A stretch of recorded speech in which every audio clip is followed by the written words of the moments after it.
check right. I'm so blessed, right? Off of that jet pipe, off of that side, I'm in that new coupe. Got been fired. I said what I said, right? Yeah, I get that check right. I'm so blessed, right? Off of that jet pipe, off of that side, I'm in that new coupe. Got been fired. I get that check right. Look.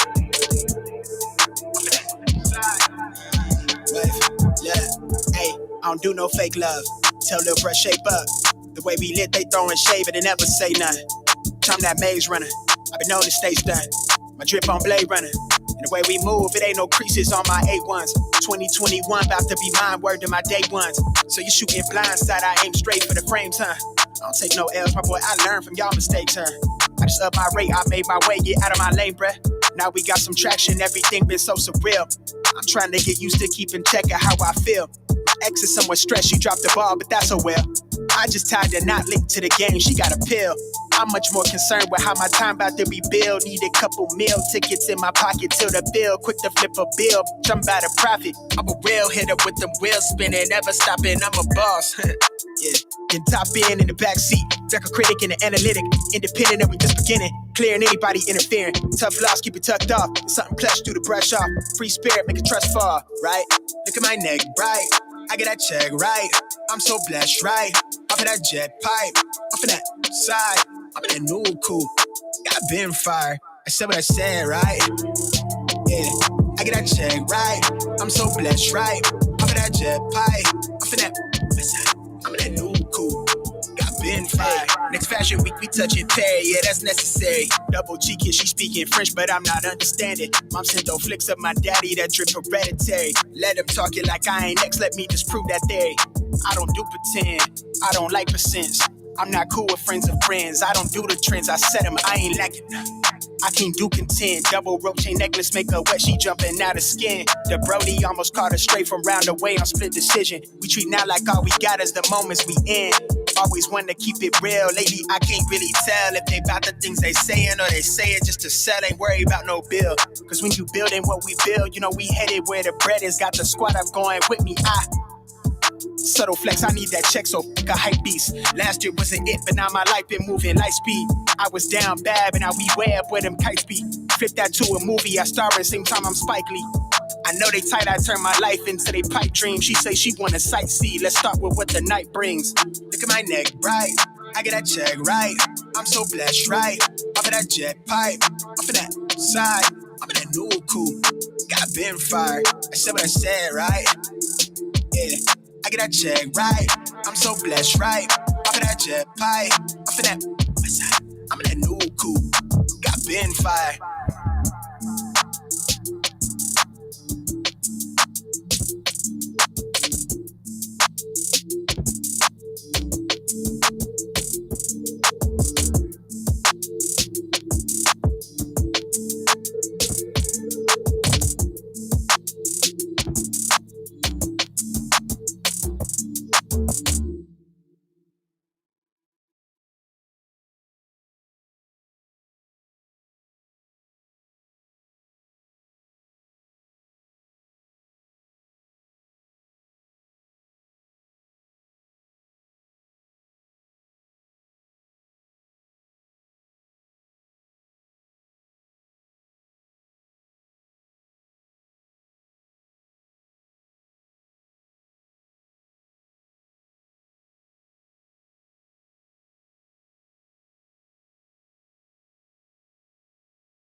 NathanIvey.com. Mr. Ivey know the show must go on. And far as Cincinnati, man, I put on. Tunes made another flame beat for me to cook on. Raised arms, close fists, yeah, too strong. Team AI, chop it up at the chop shop.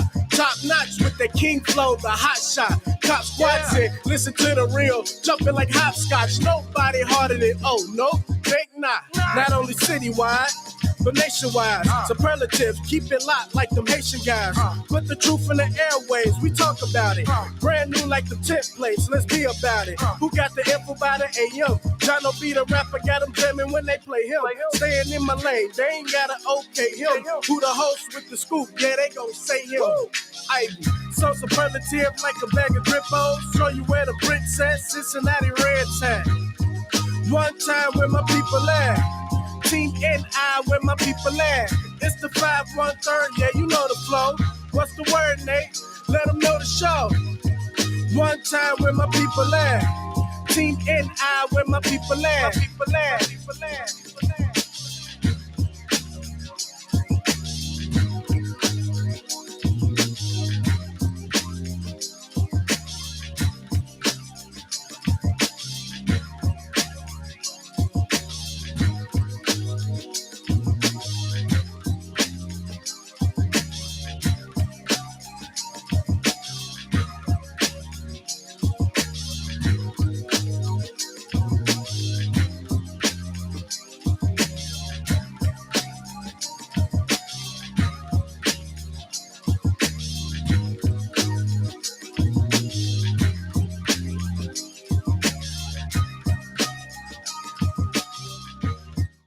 Good morning, my friends. We are live, local, and vocal, broadcasting live from a secret location somewhere inside the greater Cincinnati area. Good morning to you. This is the last honest place in Cincinnati media.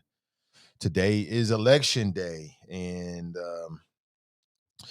I got conflicting feelings about it. Like, on one hand, from like a media sort of business perspective, shit, I wish the election would go on for another 6 months. That'd be dope. From a just citizen person who kind of watches the news and is on Facebook, it seems like we've been at this since last year, and I'm ready for it to end. How do you feel? I got my vote in yesterday. The wifey and I voted yesterday afternoon. I didn't see any of the ruckus that's being reported by the Cincinnati Enquirer. Apparently, there was a scuffle between a candidate and somebody supporting a candidate yesterday, and the Norwood police got called into it. I can see why, because you've only got so much space. And I took this photograph just yesterday as the wife and I were going in. You see people in there, and that's a very, very smart thing to do, because, that's a last effort to appeal to voters as they're actually walking in to vote. And it might work. It might work. And I saw a lot of good people that I know, a lot of good people who are running for election, who are actually standing in line. And we'll know tonight. Now, I wasn't sure at first as to what my plans were going to be, but now I know. I thought that I was going to be doing a live stream, but the live stream time and date, not time, but the date got pushed back to Thursday. So I want to invite you to the Black Political 101 live stream, live from Bar 29 on Thursday. CDM will be handling the live stream. I may make an on-camera appearance, and you can come check that out. And their plan is to talk with, not just the elected officials who won or didn't win, but also some of the media types that cover the election. Black Political 101. That's going to be this Thursday.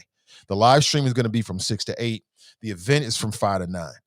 So if you want to be a part of the live stream, then come out at 6, from 6 to 8 p.m. That's Black Political. And we're going to live stream that live on CDM's Facebook page. All right. You can watch it on Facebook, right? If you can't participate, you can watch on Facebook. That's coming up this Thursday, so don't miss that.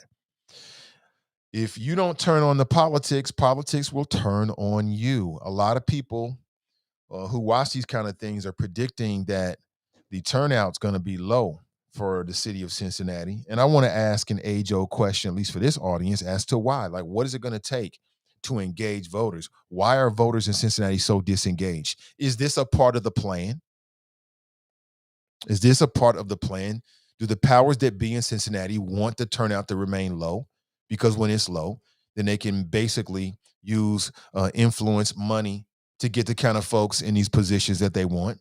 Some have suggested that. I want to get your thoughts about it this morning at 513-873-7134. Plus, we might get some Zoom style calls or phone calls from some of the candidates. 5 to 10 minutes or last appeal to the audience and to the voters. One thing you can do to help this show this morning is to share it. Share it in as many places as possible. Share it, share it, share it. And I'll say this again. I posted this inside the Friends page. Double check, triple check the things that you're posting on Facebook groups. I'm in particular talking about the friends who like the Nathan Ivey Show. But Facebook is tripping. They keep sending me messages and warning about how they're going to shut the group down and because people are posting stuff.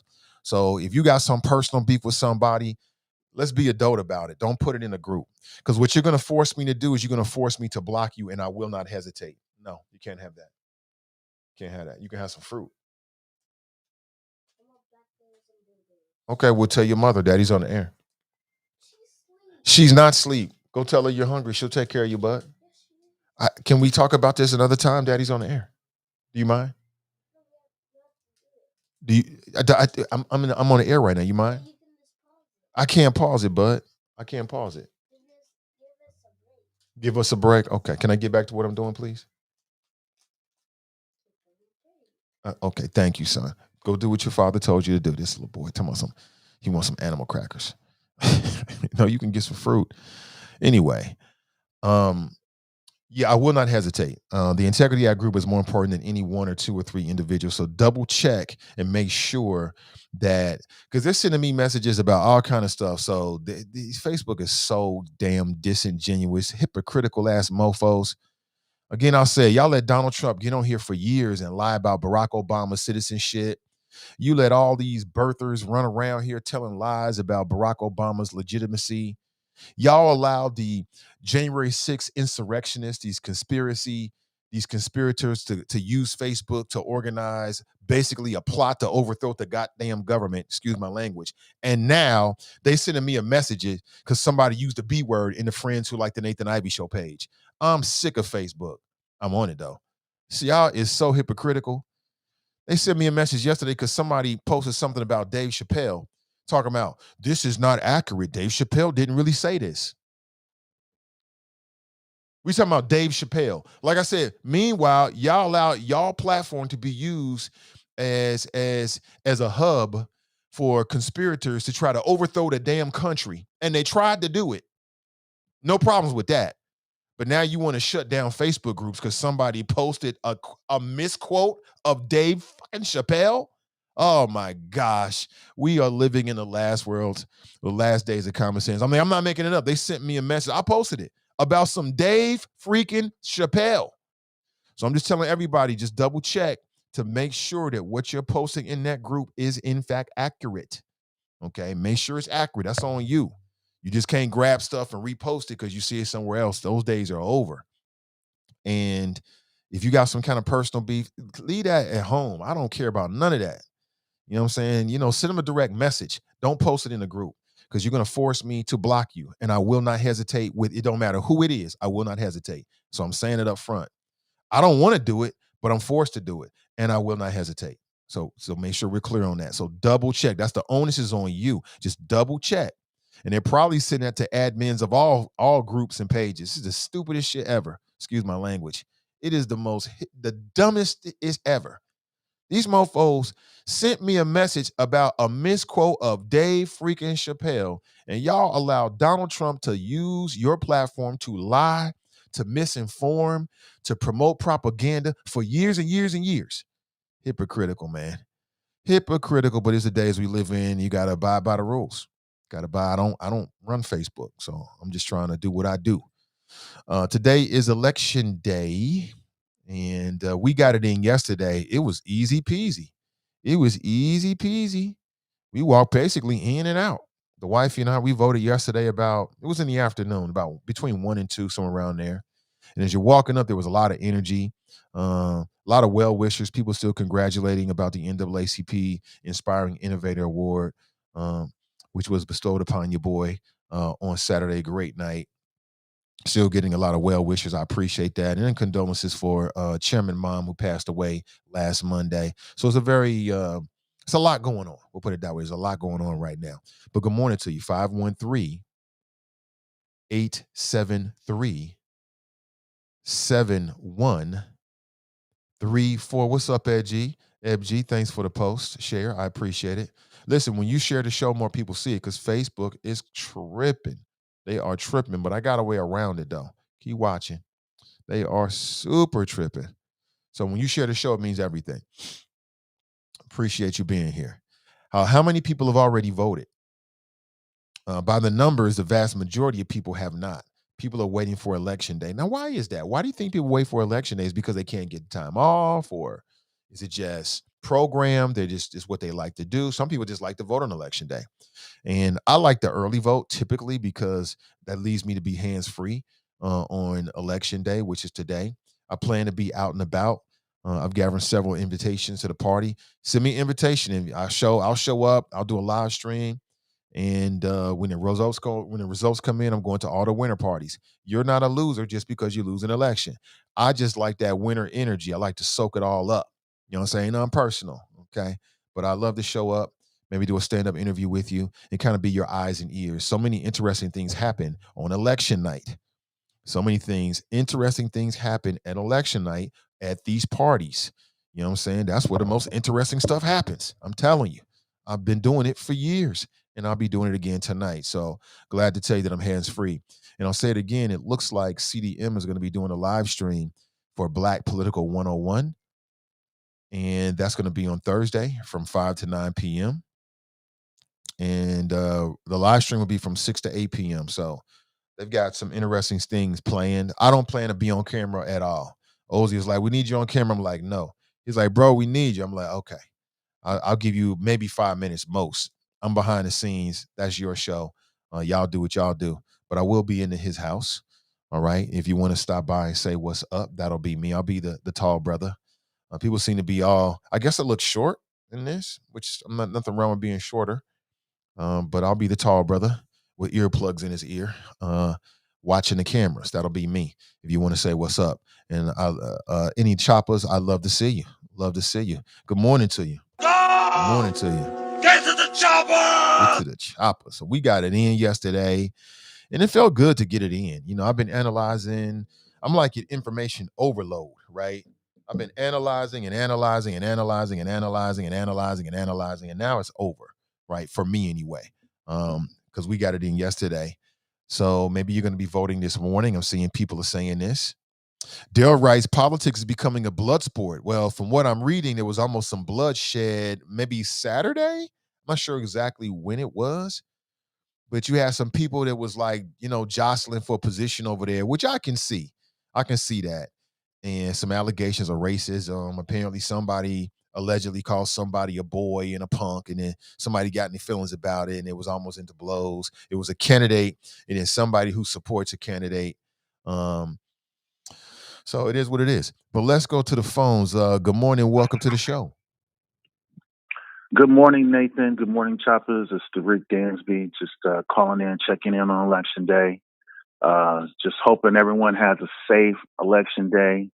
Hoping everyone has a chance to get out to the polls, to make your voice heard. This is the one day of the year that your voice matters wholeheartedly.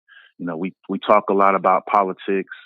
Every day, every show you have, we talk a lot about politics. Well, this is the day we actually have a chance to make our voices heard. This is the day we have a chance to really show how we feel about what's going on in our city, our county, our state, our country. So I just want to encourage everyone to get out and vote. Obviously, as the chair of the Charter Party, I want you all to consider our candidates. We have 10 candidates that we have endorsed, 8 for council, 1 for judge, 1 for school board. And at the end of the day, we want good government. We want transparency. We want accountability. We want equitability. And I believe the candidates that we have endorsed do have those traits and those characteristics. So if that's something that's important to you and your next councilman, councilwoman, judge, or school board member, please take a look at our candidates. We think that they represent charter well, which is why we endorse them. And of course, at the end of the day, as I always say, vote no on issue 3. Please, please, please, please, please, people, vote no on issue 3. All right, Derek, thanks for the call, man. Where are you going to be tonight? The Charter Committee has set up shop. We'll be setting up shop at Esoteric in Walnut Hills. We have some light bites that'll be there. We also have DJ Nick the Great, who will be spinning and providing the beats for us. We do feel good about our candidates, so I feel confident that there'll be some winners there tonight, Nate. So if you want to stop through, as always, brother, you are more than welcome, as well as all of the other choppers in my building. All right, Derek, thanks for the call, man. I appreciate you. Thank you, brother. Yeah, that's Derek Dansby. He's the chair of the Charter Committee. And actually, the wife and I ran into him. He was out there doing what he do, stumbling for the candidates, passing out literature. And it seems like it'd be a smart move to make because people are walking in. In some cases, they might be undecided. And right then and there, you might have a chance to appeal to them. It might work. You never know. But the vast majority of people by the numbers are going to be voting today. And the smart people that look at these kind of numbers are saying that the turnout is going to be low. And I just want to get your thoughts. I mean, I don't have anything scientific. You may not have anything scientific or anything like that, but I'd like to get your thoughts as to why. Let me change that. Yeah, buddy, I like that better. I'd like to get your thoughts as to why you believe that Cincinnati voters are just, disengaged. They're not stepping out. They're not stepping out. Again, the election's not over yet. It may not be over with yet, but the prediction is that the turnout is going to be low. Now, why is that? And let's talk about black voters in Cincinnati. Do you believe that black voters in Cincinnati are engaged, are incited to vote, or mobilized to vote? What are you hearing with your friends and family? What's going on in your world? I'd like to get your thoughts about it. And today is the last day before the election. So as always, you're going to hear, as we go into our breaks, you're going to hear campaign ads from people that are trying to get your attention and they want to get your consideration. And like I said, they are not personal endorsements. You make your own decision. This is a media platform. Speaking of media platforms, I am aware of the news about the former radio station that I used to work for and some changes to their frequency. They were simulcasting on an FM and an AM station, and now the FM, which is going to give you a higher fidelity and higher quality, is now going to be changing. They're not going away, but they're kind of back to where they were before, just on AM. And I don't know what it is about that company, man, but it seems it's something around election time where they make these kind of changes. And I'll say it again, that what we're building here will always be locally black owned. And we'll never put white folks in charge of our culture. It's never going to happen. And we're never going to switch things up right before elections. It's never going to happen. We'll always be true to who we are, who we represent. I'll just say that. But from a business standpoint, it makes a lot of sense. What's it called? La something that's going Hispanic. 101.5 is going to be Hispanic now. And when I read it, I thought, I could see it. Makes sense. Makes sense. Makes a lot of sense. And it makes sense for that radio cluster, not just locally, but nationally, to try to break into the Hispanic market. So wish the best for them.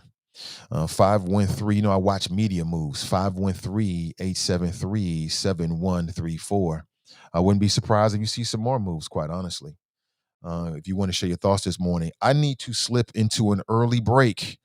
And we may be hearing from candidates this morning as well. So I put the word out to some folks where we haven't got a chance to talk with this cycle, and offering them 5 to 10 minutes here on the show. Sort of last appeal to the choppers and also to voters in general. So don't be surprised if you see some folks Zoom or call into the show. All right. Good morning to you. Let's slip into our first break, as I said. Live, local, and vocal. This is the Nathan Ivey Show, your morning destination for interesting conversation. And we'll be right back. Good morning, Choppers. I'm Scotty Johnson, candidate for Cincinnati City Council. Unfortunately, injustice remains in the city of Cincinnati. A remedy for injustice is courageous, bold leadership. I plan on bringing that type of leadership to City Hall. It's time to stop talking about it and to start doing something about it. Disparities have been in Cincinnati far too long. I'm the candidate to address those disparities. Vote Scotty Johnson for Cincinnati City Council. Paid for by friends of Scotty Johnson. Cincinnati has challenging days ahead, but we've got Councilman Steve Gooden in our corner. An expert litigator, legislator, and all-around problem solver, Gooden honed his courtroom skill as an Army JAG officer, then came home to advocate for us. We have a city that is in crisis. Our city is facing monstrous challenges in terms of its economic recovery and in terms of its financial stability. I'm running for city council because I care about the city that we're leaving behind for my 3 children.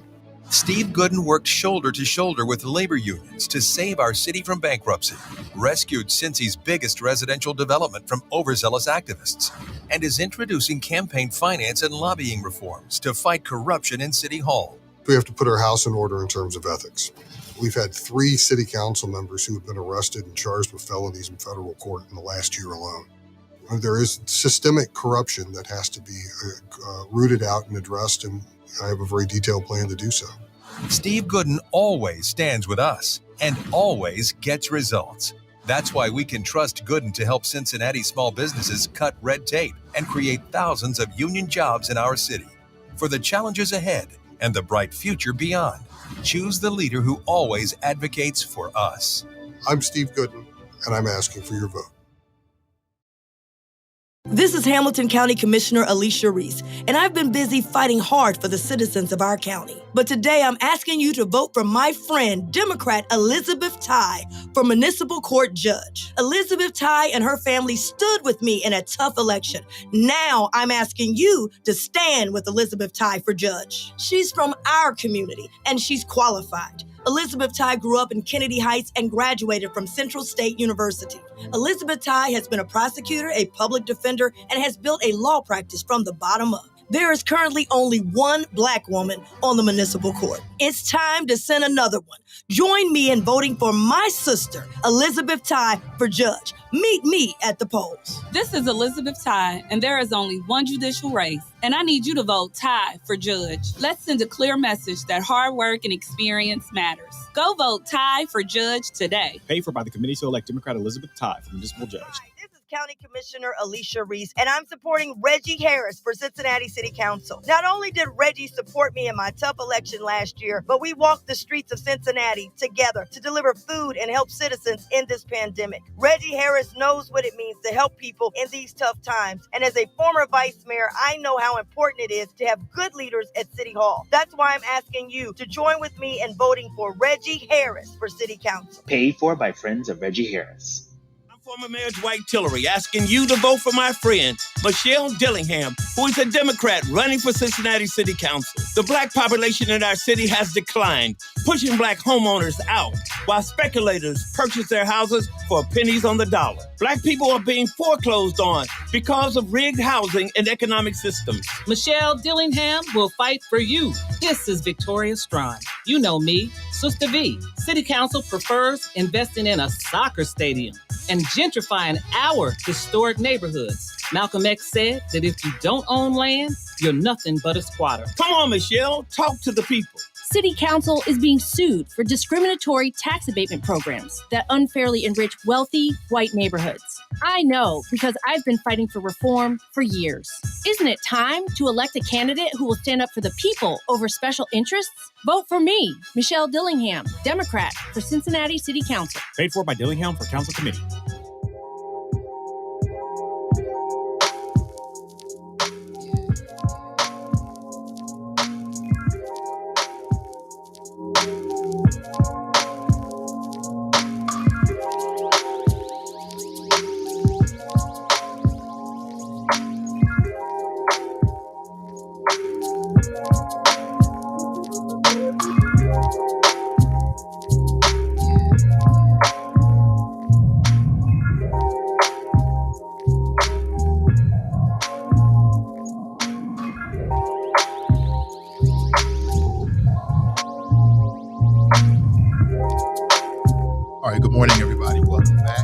Nathan Ivey with you. Another beautiful day. It's a beautiful Tuesday. Great to be alive with you and ready to rock. Let's get back into it. And hopefully you're going to get out and vote this morning. Hopefully you're going to get out and vote this morning. Hopefully you're going to get out and, if not this morning, then today at some point. I took that image yesterday. I took that photograph yesterday as I was walking into early vote. The wife and I got it in. We typically like to get it over with. That way we're hands-free today. Plus, other responsibilities and things like that. Good morning to you. Hope you're doing well. Good morning, good morning.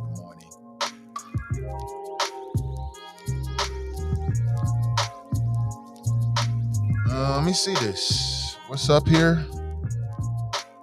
I'm reading, I didn't see this, James Jenkins. That's right, his name was not on the ballot. Apparently, he posted something out on Facebook. Damn. No, the brother was out early, sending messages out to people. After receiving multiple emails and phone calls and texts regarding not seeing my name on the ballot, I thought I'd get this out the way now. This Tuesday will be tough, will be a rough one for me. I truly felt like I have let many of you down and myself, but I can honestly say I put my best forward.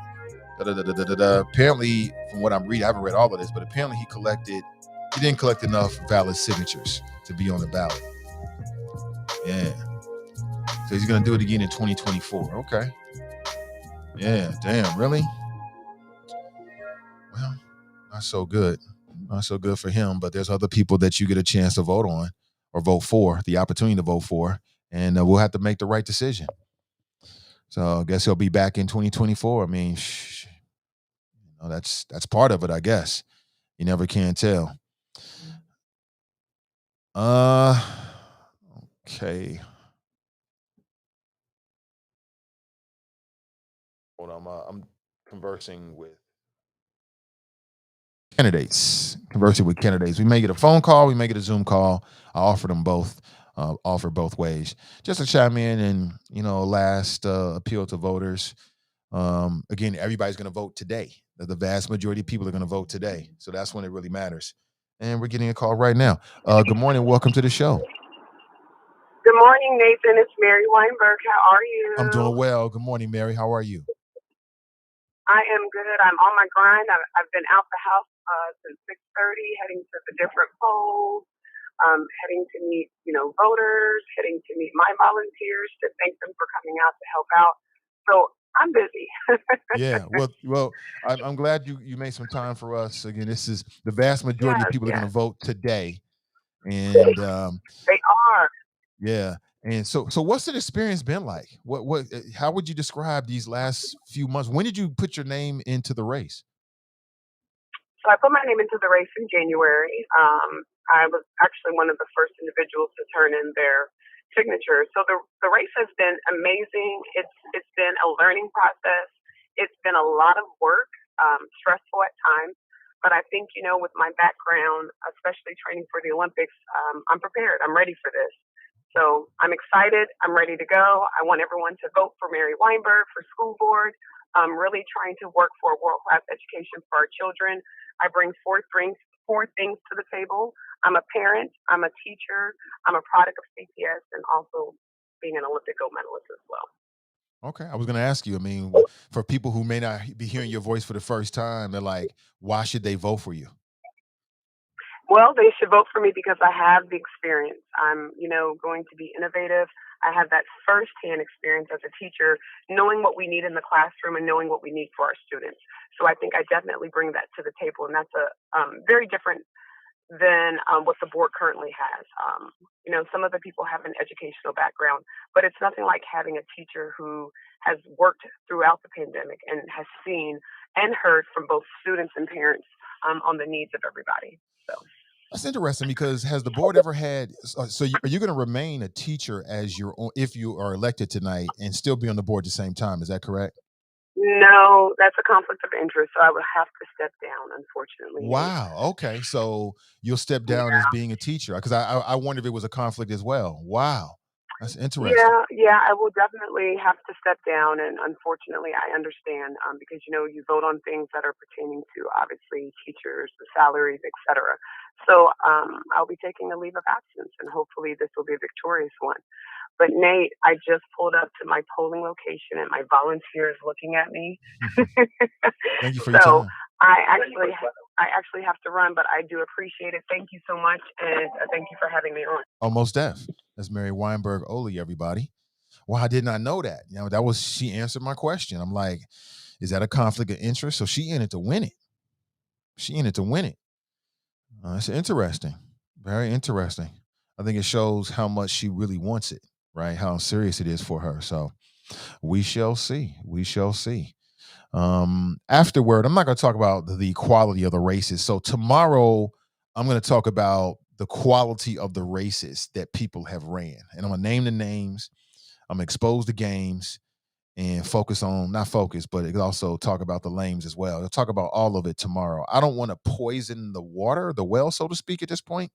You make your own decision about what you think the quality of the race that people have run.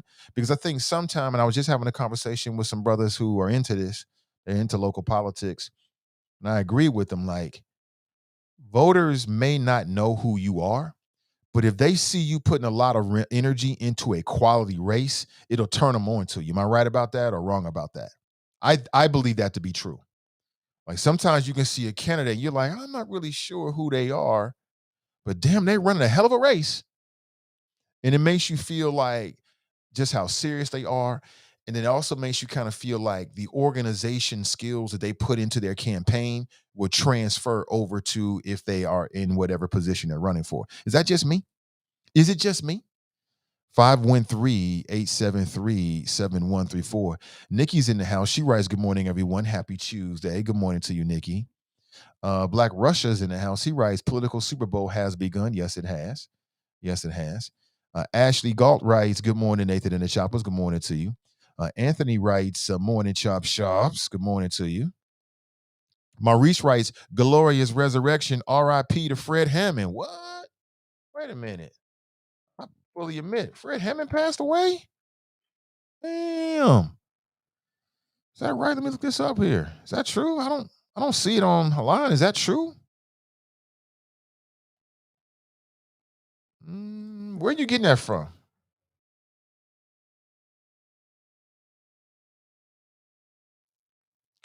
I see that Fred Hammond has tested positive, but this was last year. Is that right? Where you getting this? Who posted this? Maurice, where you get that information from, man? You need to confirm that. Darlene writes, good day, all. Get out and vote. Absolutely. Kush is in the house. He writes, good morning, Nate and the Mighty Choppers.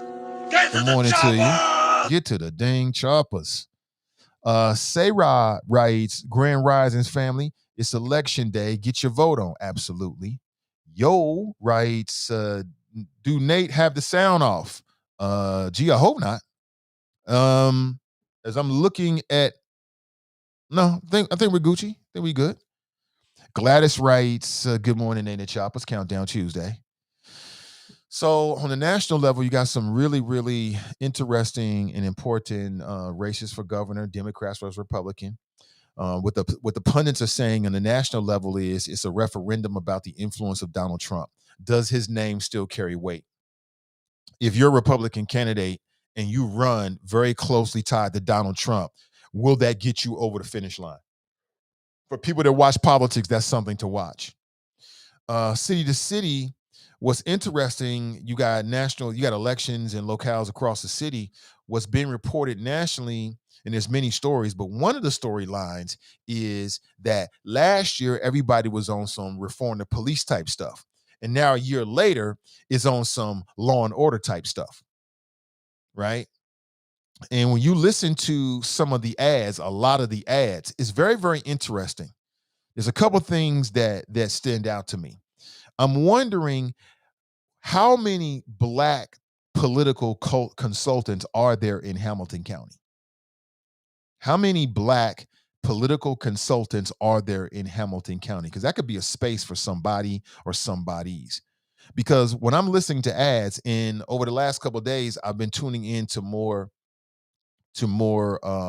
different radio stations because I want to see the placement of ads and the different ads and things like that.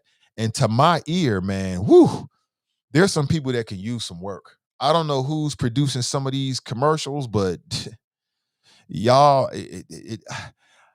I could be wrong about this, but just listening to the commercials, I can tell that they don't have a lot of black people helping them. No, I'm good, bro. I can tell they don't have a lot of black people helping them. I heard an ad just yesterday, and it was the most terrible ad I've heard in a long time. And the type of ads that, and again, I could help with this quite honestly, but the type of ads that these candidates are using, I don't know if they're just taking it the cheap route. I don't know what it is, but what I would say is that your message should be tailored to your audience. And I can tell with some of these ads, even some of the ones that we play, quite honestly, that are not tailored for a black audience. They could take a few steps more in a certain directions that I think would better position themselves for the ears, the brains, the hearts, and minds of black people, in my opinion. Because I keep hearing this law and order angle, and I'm not sure how much the way that it's being put out, I'm not sure how much that's going to play, but it is what it is. So last year, everybody was on some reform the police, reform police, reform police. Let's have a dialogue. I'm at least open to have a conversation. And this year, it seems as if the pendulum has swung to the other side. You know what I'm saying? And I was watching MSNBC, and they were having a conversation about that. And I had already arrived at that here locally as well. Very, very interesting. What will be the black turnout? If the black turnout is super like substandard once again, what are we going to do about it? If the black turnout in Hamilton County and Cincinnati is super low again, what are we going to do about it? What should be done about it? If black voters in Hamilton County and Cincinnati don't turn out, why? Why aren't they turning out? It's because they don't feel they don't feel there's anything, or there's not the candidates that'll really, really bring them out. Do they feel just disaffected by politics? Like it doesn't really matter. Doesn't really matter. They all the same. They don't care about me. They don't care about us. And if that's the prevailing attitude, is that the plot? Who benefits if black folks don't turn out in Cincinnati? Let's look at it a different way. Who has been benefiting from the very, very low black turnout in Cincinnati? Because somebody's benefiting. Somebody is benefiting. And maybe that could give us some clues as to how we fix it. Someone once said, it was Ralph Nader who said that if you don't turn on the politics, then politics are going to turn on you. And the way I look at it is there's going to be an election today, no matter what anybody thinks about whether your vote matters or not. It don't matter. Today, there's going to be an election, period. It don't matter whether you think you got good enough candidates. And what I'll tell you is with 35 candidates, if you can't find at least one candidate that you can support on, then you are lazy as hell. You're not taking the time to really plug in and pay attention, because that's impossible. There's a wide range of candidates. Now, I told you, as I said before, you got, in my humble opinion, really quality of just only a handful of quality candidates at the very top. These are people who I feel like we need on council. The vast majority of people are in the middle, very undistinguishable. You could take this one, take that one, take this one, take that one. And then at the very bottom, you got some people who's like, stop wasting our time. Come back when you can run a serious campaign. All right. But within those 35, 36 candidates, you can't find one? One? Just one? I don't believe it. Mayor, to me, as I've said before, it's a clear-cut case between status quo and a brighter future. That's just my opinion. That's just my opinion about it. I don't have to be right, but again, I don't have to be wrong either. But again, good morning to you, Gladys. What do you think? What do you think? Nikki writes, be on your best behavior today. There'll be no problems. Absolutely. Pam writes, good morning. Daryl writes, good morning, Nathan Choppers. Anthony writes, like and share, fam. Yeah, when you come in, hit me with that like. It means everything. Hit me with that share. I don't understand why not. I don't get it. It's just so easy. I don't get it. I don't understand it. Craig's in the house. What's up, Craig? Morning, y'all. Real early in San Diego. What's up, Craig? Dale writes, let's go, Cincinnati. Get out the vote. Get out the vote. Dale writes, politics is becoming a blood sport. Apparently, there might have been almost some bloodshed over, was it Saturday? Let me read this article again. It's up on Cincinnati.com's page. You can check it out for yourself. Let me check this out here. Apparently, some people jostling back and forth for position over there at the Hamilton County Board of Elections is prime real estate. You want to be out front, so when people drive through or walk past you, then you can catch their attention. And people are loud; they're energized, and I understand why. Because it could work. It could definitely work, and there's so many people that it just becomes noise, right? You know what I'm saying? Like, I know a lot of folks there, so when people are saying different things, I'm recognizing people, saying what's up to people, dap to the people, things like that. But for like maybe, just your run-of-the-mill citizen who maybe doesn't know people on a personal level, it's just gonna be noise. They're just gonna hear blah blah blah blah blah blah. So then it's hard to even distinguish it. And then people are running up. Man, me and the wifey, as we walked in, we must have had we walked up with nothing in our hands. By the time we got into where you actually vote, we probably had about 10 pieces of literature in our hands per individual. And when I walked in there, I took it because I wanted to take a look at it because I'm interested in. I'd already made my opinion. By the time I was walking in there, for me, my opinion was already made. But I took the literature just because I like to study literature. And I was looking at the different types of literature and things like that. Hell, I might run one day. So I'm looking at the different types of literature and things like that for my own purposes, right? Some do a better job than others. I'm just kind of looking at the lay of how people lay things out. I find that stuff to be quite interesting. I'm also looking at the different slates and things like that, the different associations and who's associating with who. But after that, I put that stuff right in the trash. I didn't keep that. I'm not walking around with that shit all day. But I understand why you do it. It's very necessary. A lot of people it'll sway people, no doubt about it. It will definitely sway people. And so today you'll probably have people who are positioned at polling locations who are passing out literature, and they should be. That's a very smart thing to do. And but again, my decision was already made. I spent a lot of time just kind of analyzing, getting in a unique position, having moderated and then producing all of the NAACP forum. So I had a different perspective. Let's go back to the phones. Good morning. Welcome to the show. What's going on, Brother Ivy? What up, Brother Good morning, man. I got to tell you what happened at the DOE that Saturday morning, man. Okay, let me know. So I'm sitting there, man, minding my own business, story of my life. Kevin Farmer, most of your listeners, you've been to the board election. So, on the side where you walk up, where the parking is real long, it's only one way in. It's like the other front way. It's the side entrance. It's real long. So I see Kevin Farmer coming up. So, okay, what up, kid? But he's from a distance. He just waving because he was there dealing with a issue with Tom Marin, the guy that was running. So he's coming up the side, talking about issue 3 and, the Republican dude on it that's pushing 3. And I ain't paying no attention. Lo and behold, right next to him, there's a dude running by the name of John Mayer.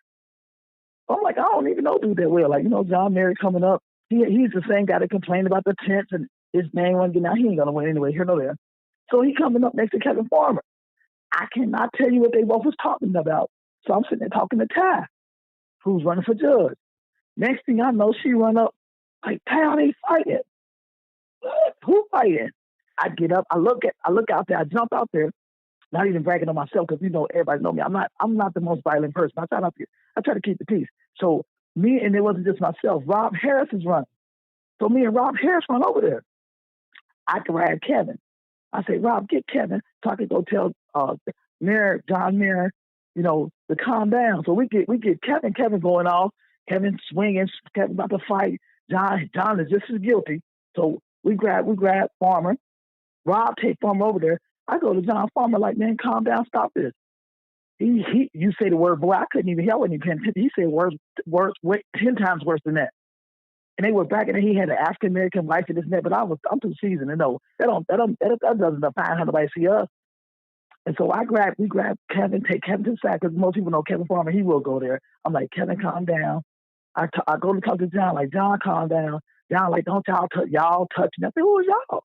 Don't y'all touch me. I'm this and that. So when Kevin calmed down, John Mayer, who nobody should ever vote for, he kept getting mad. Lo and behold, Nathan, we see sheriff, police. I don't know where they came from because it was only one guy. In the beginning, it was only one officer right there. And he wasn't even there for that scenario. He was just there to keep the peace. That's all he was there for. And we looked up and Norwell police came out of everywhere. Police, Cincinnati sheriffs was there. And I'm like, Alex, the guys that run the board of elections, him and some other little sister came out there. And it was just police everywhere, man. Wow. And they told Kevin, you got to go. And I got mad. Like, why y'all just telling Kevin he got to go? What about this little hillbilly right here who's definitely racist and got problem with black people? And they made him leave too. But the hand swing, it happened, but not really like to like a fight. Because, people got in the middle. And I got to give it up to Ty. Ty that's running for judge because she was the one like informing everybody that they need to help going to the officer, like calm the situation down. Because I told Kevin, like, man, this is normal. What is this? Brother, you not know who he at? What is he doing? What is this over? And apparently Kevin told him that he wasn't going to win.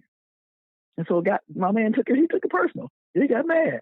And right there, they just started scrapping, man. Right there, in front of everybody. Now, you said something that's a real strong accusation. You said John Mayer is racist. What did he say that was racist? Let me tell you something. I've been in this game too long, my whole life. When we grab Kevin, everybody, the situation, and Kevin Farmer will go there.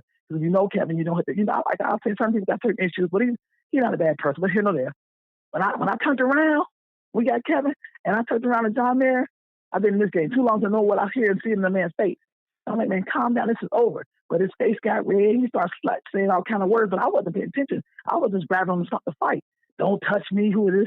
I'm like, oh yeah, you ain't on the outside. I've been too seasoned. Yeah, you ain't with us. You're definitely not with us.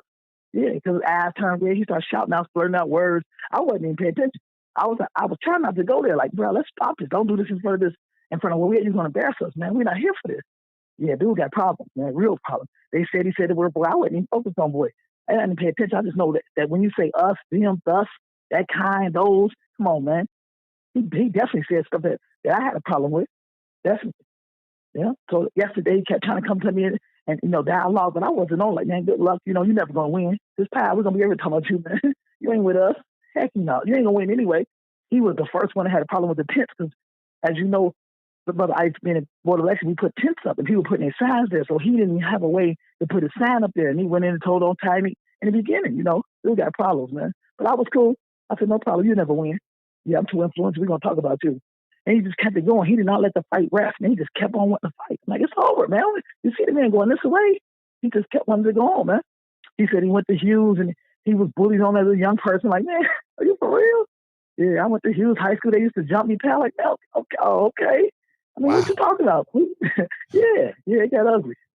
He started talking about his history. I went to Hughes and they used to jump me. Is that what he said? Yeah. Hey, brother, and anybody out there that went to the school, ask yourself, because Tal ain't gonna lie. If you know John Mayer, the guy, he said he went to Hughes and he was jumped on many times at Hughes. He's a Caucasian guy. So he said, I wasn't mad. Like, okay, you went to an all-black school, okay, maybe they did jump you here, but I'm black and we got jumped too. So it's not, I don't understand, this is oppression. So, that's what he was saying, but yeah. Wow, man. He went to Hughes, man. And he's a Caucasian gentleman. He was getting jumped on. Yeah, so they jumped him. So now he got a problem. That's what he said, brother Ice. Yeah, he went to Hughes. Man. John Mayer. Yeah, he went to Hughes, man. I'm like, what is all this coming from, man? But it's just frustration that was built up that came out. I'm like, right, okay, right. I see you. Yeah, it's like they got to say, man, I'm your friend, brother Ivy. What they say when somebody's drunk, listen to the words, or when they're angry, listen to the words, because it's going to come out. Yeah, dude had issues. It's going to come out, right. And why you get so upset because Kevin told him allegedly you're not going to win? So what? Let that roll off your back. His skin wasn't that big, brother. And everybody knows it because the fact is that was going to be proven because the police came. That's why the story's there. Because the police came from everywhere. Everywhere. Wow. We were like, wow. Yeah, and if you go look on Stephon Pryor, he got the whole thing on record on Facebook. So you can see the whole thing. Yeah, you go on Facebook? Yeah, on Facebook. So you see it. You see the police. You'll see them all right there. Me, Rob. You see the whole thing. It's right there. I'm about to look for it right now. Then. And you'll see. Most definitely. One question, man. And I want to ask you this because if turnout is low across the board and turnout is low in the black community, Brother Powell, give me your thoughts as to why that is. And I'm only asking because I'm trying to figure out how do we build up turnout. Easy answer. When you look at any presidential election, as me and Joe was just talking about, what's the difference? Brother Ivy, you know this. If the presidential election comes, there's millions of dollars in Atlanta. There's millions of dollars in Georgia.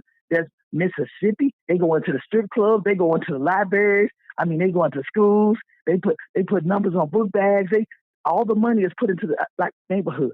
Cousins is working. I mean, my cousin from Atlanta, he ain't never worked in his life. They start hiring him. He start going get the more you register, the more you get paid. They put the money on the ground. Now, outside of the presidential election, they never call NAN. They never call the NAACP. They never call it community councils. They never call it urban. They never call these African American communities. So the money's not spent. But trust and believe, when they want you to vote, you're going to get some money. Everybody's going to get paid. And they only do it, DCCC, even Republicans, they all spend the money when independent Green Party, they spend the money when it's elections that they want. Now, when they don't want you to vote, like this election is passed, don't worry. NAACP ain't going to get a check. NAN ain't going to get a check. Brother Ivey going to get a few calls. Every radio station get a check. A few black consultants will get called. But when they know what they're doing. So this is a well-organized machine. They know how to put money out there. They know how to get you to vote. They know how to get your attention on both sides. The other side know how not to get you to vote. They won't put no money out there. It's called the sleeping giant. They'll leave you asleep. They say, don't put no money out there. Let them say, like this election right here. Let them stay at the house. Put out goofy campaign slogans and things that no matter. Because the key, Brother Ivey, is what you said earlier. And I'm so proud of you, brother, because you're coming with a base to the black community, asking every candidate, why should we support you? Meaning a black agenda, an urban agenda, which we haven't had in Cincinnati in forever. So I applaud you, brother, because you're asking the greatest question in politics, which is why. Why should we as a black community vote for you? We haven't had that in a long time, man. I applaud you on it. And not only do your strong leadership, your second plan, which you're not going to do lunch talk about, is accountability. So how do we hold them accountable? That's the key. Because it's easy. I know the game. They go to a game, go to a church, say, oh, yeah, I like y'all. I love y'all, blank, blank, blank. And then guess what? You never hear from them again. That's the key. And I applaud you on that, man. And I told you that several times because you're making the city. And I don't want to say no other names because a lot of people haven't talked about it, but I talk about it now because it became popular because you're the one that started it. And I applaud you on it, sir. Great job. All right, Brother Powell. Thank you so much for the call, man. Oh, most definitely. Giving us that insight. So that's what went down, man. I mean, I went to Hughes. He used to get bullied. Oh my gosh. Everybody got bullied. Everybody gonna get a turn in high school. Everybody. But this is a lifelong thing for you. So again, I wasn't there. I mean, I don't really have an opinion about it. All I know is this being reported. But I do trust what Brother Powell is saying. I believe the brother is 100% truthful. I don't think he would lie about it. There's no reason. What's he gonna get out of it? So if that's his observation, that's his observation of it. So that's quite interesting. Quite interesting. He said they rolled down, huh? I bet they ready. I get the Norwood Police is ready for anything that might jump off over there. So I guess they doing their job. Appreciate it. So here is the feed from Stefan Pryor's Facebook page. I know Brother Stefan, and I hope he doesn't mind me playing this. Let me go back and play this in its entirety for you and see what he got. It's only a minute and 48 seconds. Let's see what he got. Look what's going on at the Board of Election, y'all. Look at this. Look at this, y'all. Right. Look at this. The Board of Election, y'all. Look at this. They have John. They have John over here. Look at this. Look at this. Look at this. The guy right there in front of me, John. They got John here. Arguing with Kevin Former. Good morning, man. Thank you. Vote no on issue 3. Vote no on issue 3. He called me a boy. He said, he's a racist. He's always been like that. Right. He's a racist. And he's going to run for city council. And he's going to run for city council. A racist. A racist? He's been a racist in city council. He called me a boy. So if he can call me a boy, he'll call all of us boys. He called all of our black folks boys. And don't he got a black wife? Don't he got a black wife? Don't he got a black wife? Let your wife been out here hearing you call another black man a boy. Wow. That's the truth. Why are we still screaming? Wow. Because at the end of the day, it's the freedom of speech, and I'm walking around here telling people, don't vote for Mark. Don't vote for Duke. Y'all see that, y'all? Ever. Wow. Deep up here. You a disgrace to your race. Why? Walking down here. If you vote for him, he gonna call you a bull. Wow, y'all.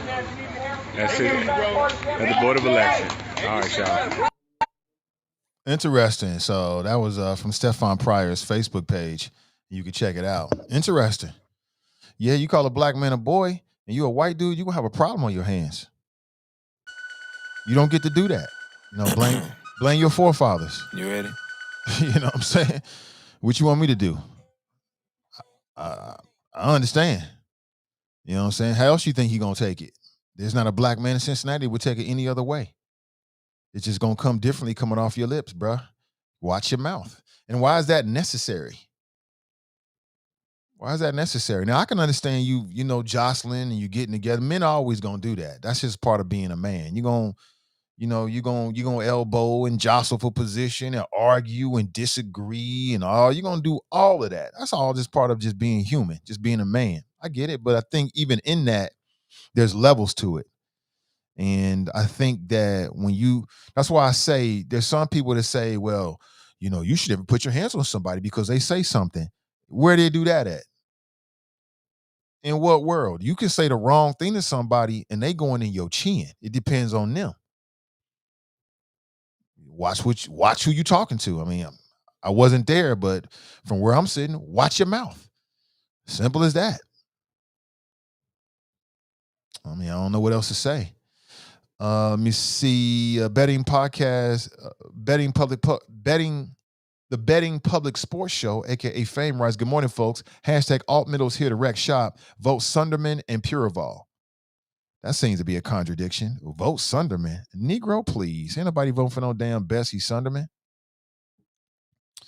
Vote Sunderman and Puraval. You know what? I remember your call yesterday, and I meant to say this yesterday. And after your call, as you was talking that little jazz, I'm even more convinced now that the alt middle did not break up about politics. I'm even more convinced. And I don't think it was about money either. And I'll tell you why. Because the alt middle broke up. They claim it was about politics. If it was about politics, I've talked to you and Black Russia. If it was about politics, then y'all would have explained it. Y'all would have explained what the political difference was in a little bit more greater details. And neither one of you have done that.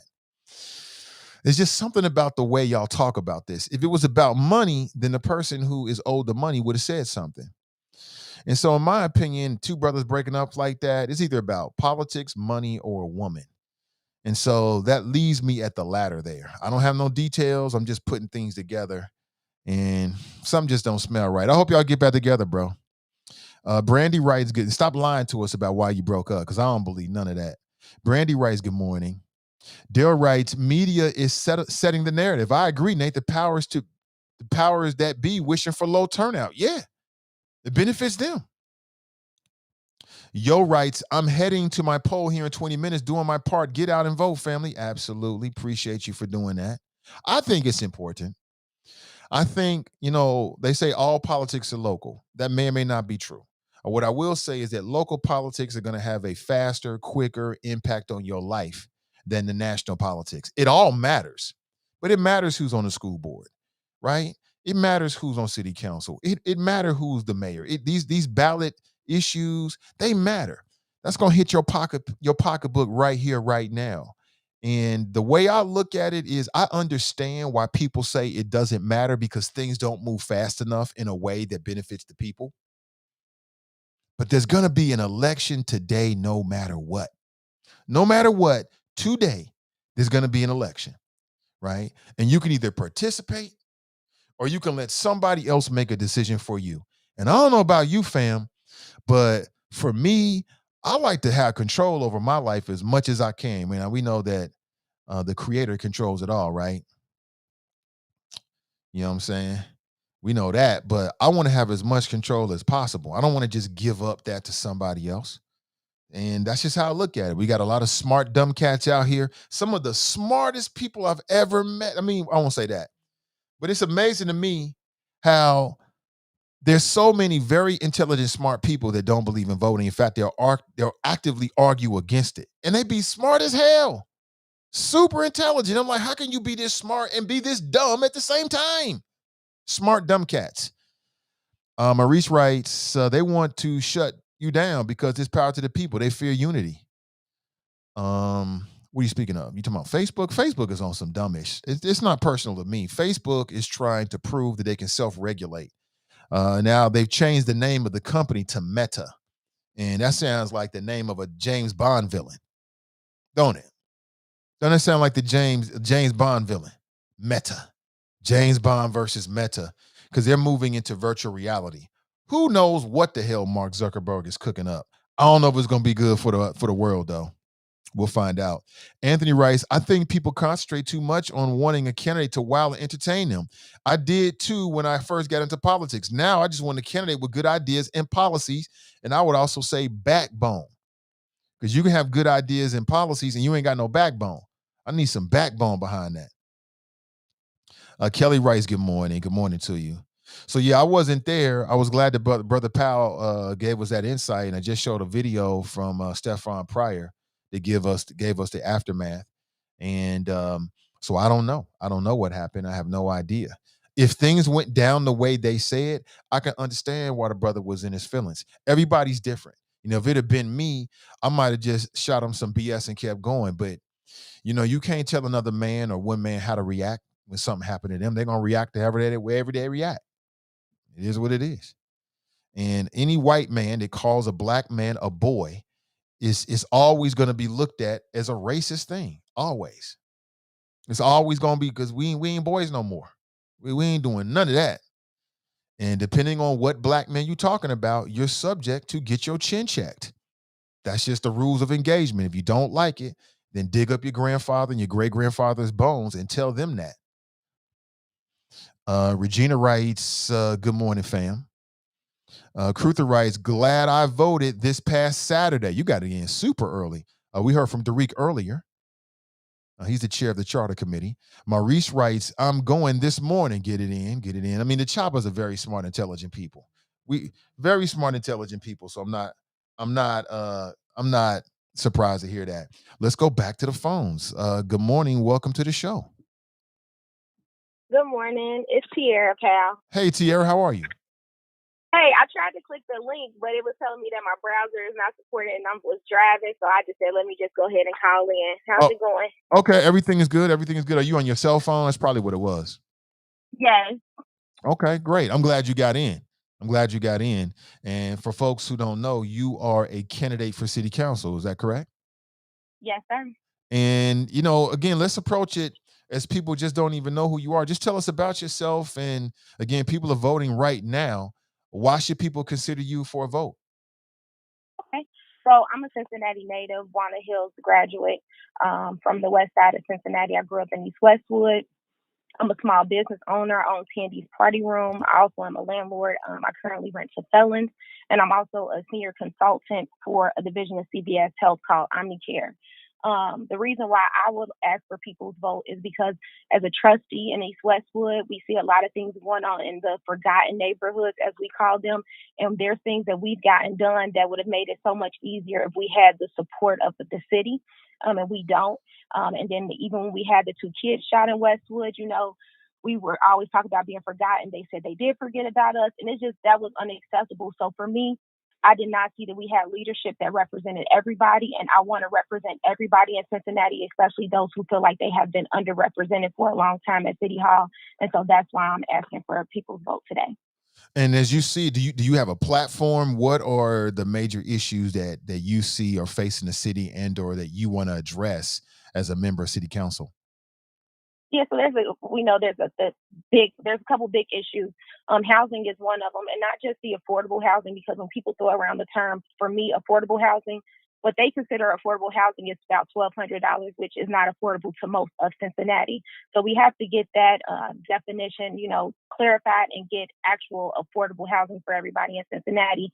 And for me, renting to felons, we need to have inclusive housing as well, because a lot of the times all my units are usually taken up and I have these long waiting lists because not everybody rent to felons. And a lot of these folks have done their time and they're trying to be productive citizens.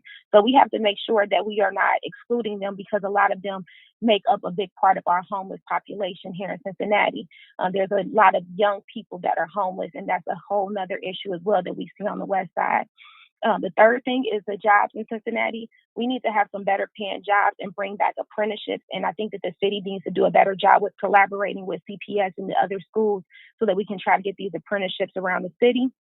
And then lastly is obviously pedestrian safety.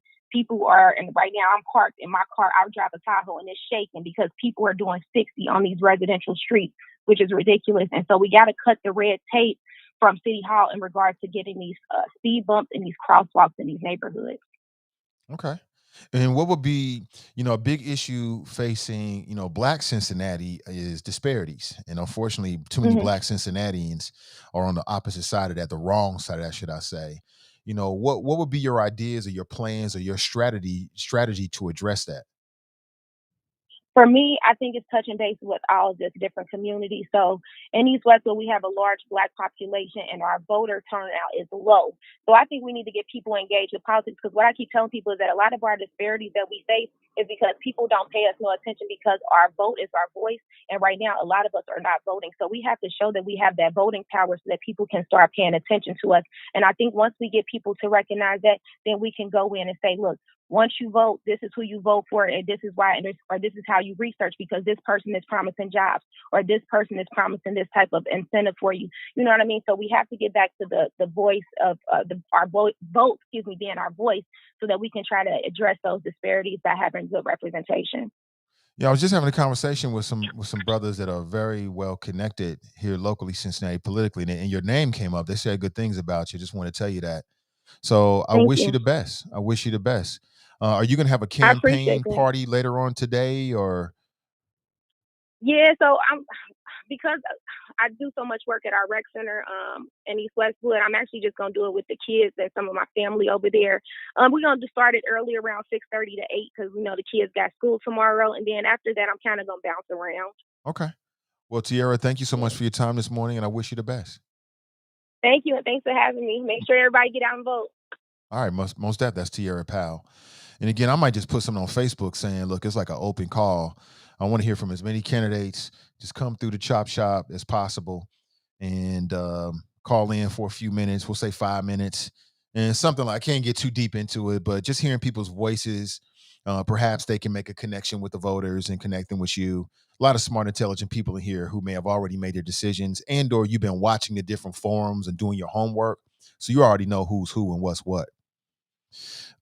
Sarah writes, boy, yeah. So apparently John Mayer referred to this brother as boy. They got into a little altercation. And I don't mind an altercation. Shit, I mean, that's just men. That's brothers. That's gonna happen. I think how you deal with it afterward is, and even during, the way you conduct yourself. And I did not hear it. But if in fact that's what happened, I can understand why the brother was in his feelings and why he got upset. I think most Black men would get upset. We ain't doing no boys. Them days over with. We ain't doing none of that. No. And like I said, everybody's different. I'm a peaceful guy. I try to think before I react, and all those kind of things. There's some men out there that go straight to the chin, no words. So you might have got lucky. You never know. You just got to watch yourself out here. That's why I move with respect at all times with everybody. Nobody in the city will ever say I disrespected them. I don't have to do that on the air or afterward. I don't need to do that. It's never going to happen. But I want the same thing back and forth. You know what I'm saying? I want to give it and I'm going to get it. So I get it. And he should tell people what he heard, that was his experience, and put it out there. I don't see no problems with it. It is what it is. TNT is action. Oh, Jared writes, she just voted for Miss Powell. Okay, good for her. Good for her.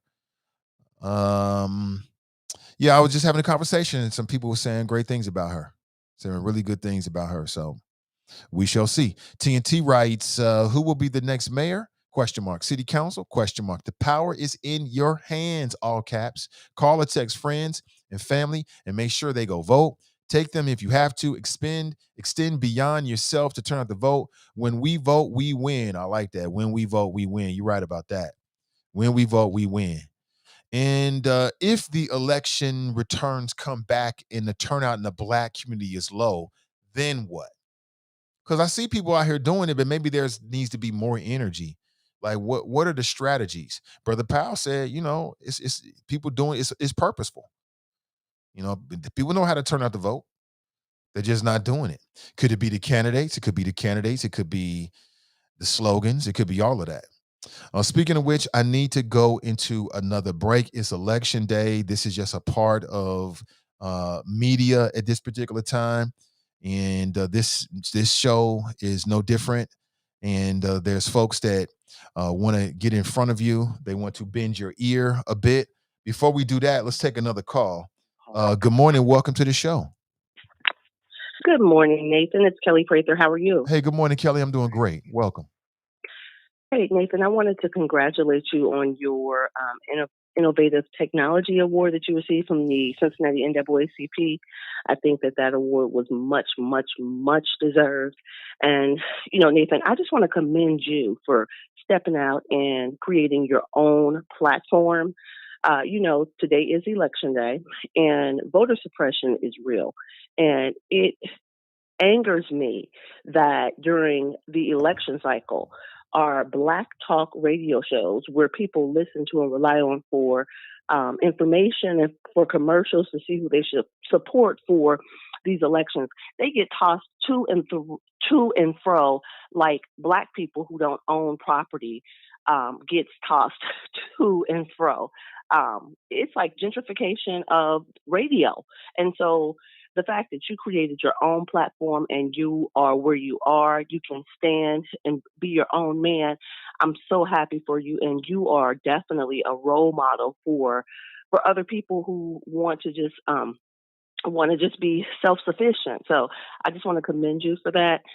Also, I just heard Tierra Powell on your station, and I want everybody to get out and support Tierra Powell. She is from East Westwood, and that is definitely a neighborhood that has been forgotten.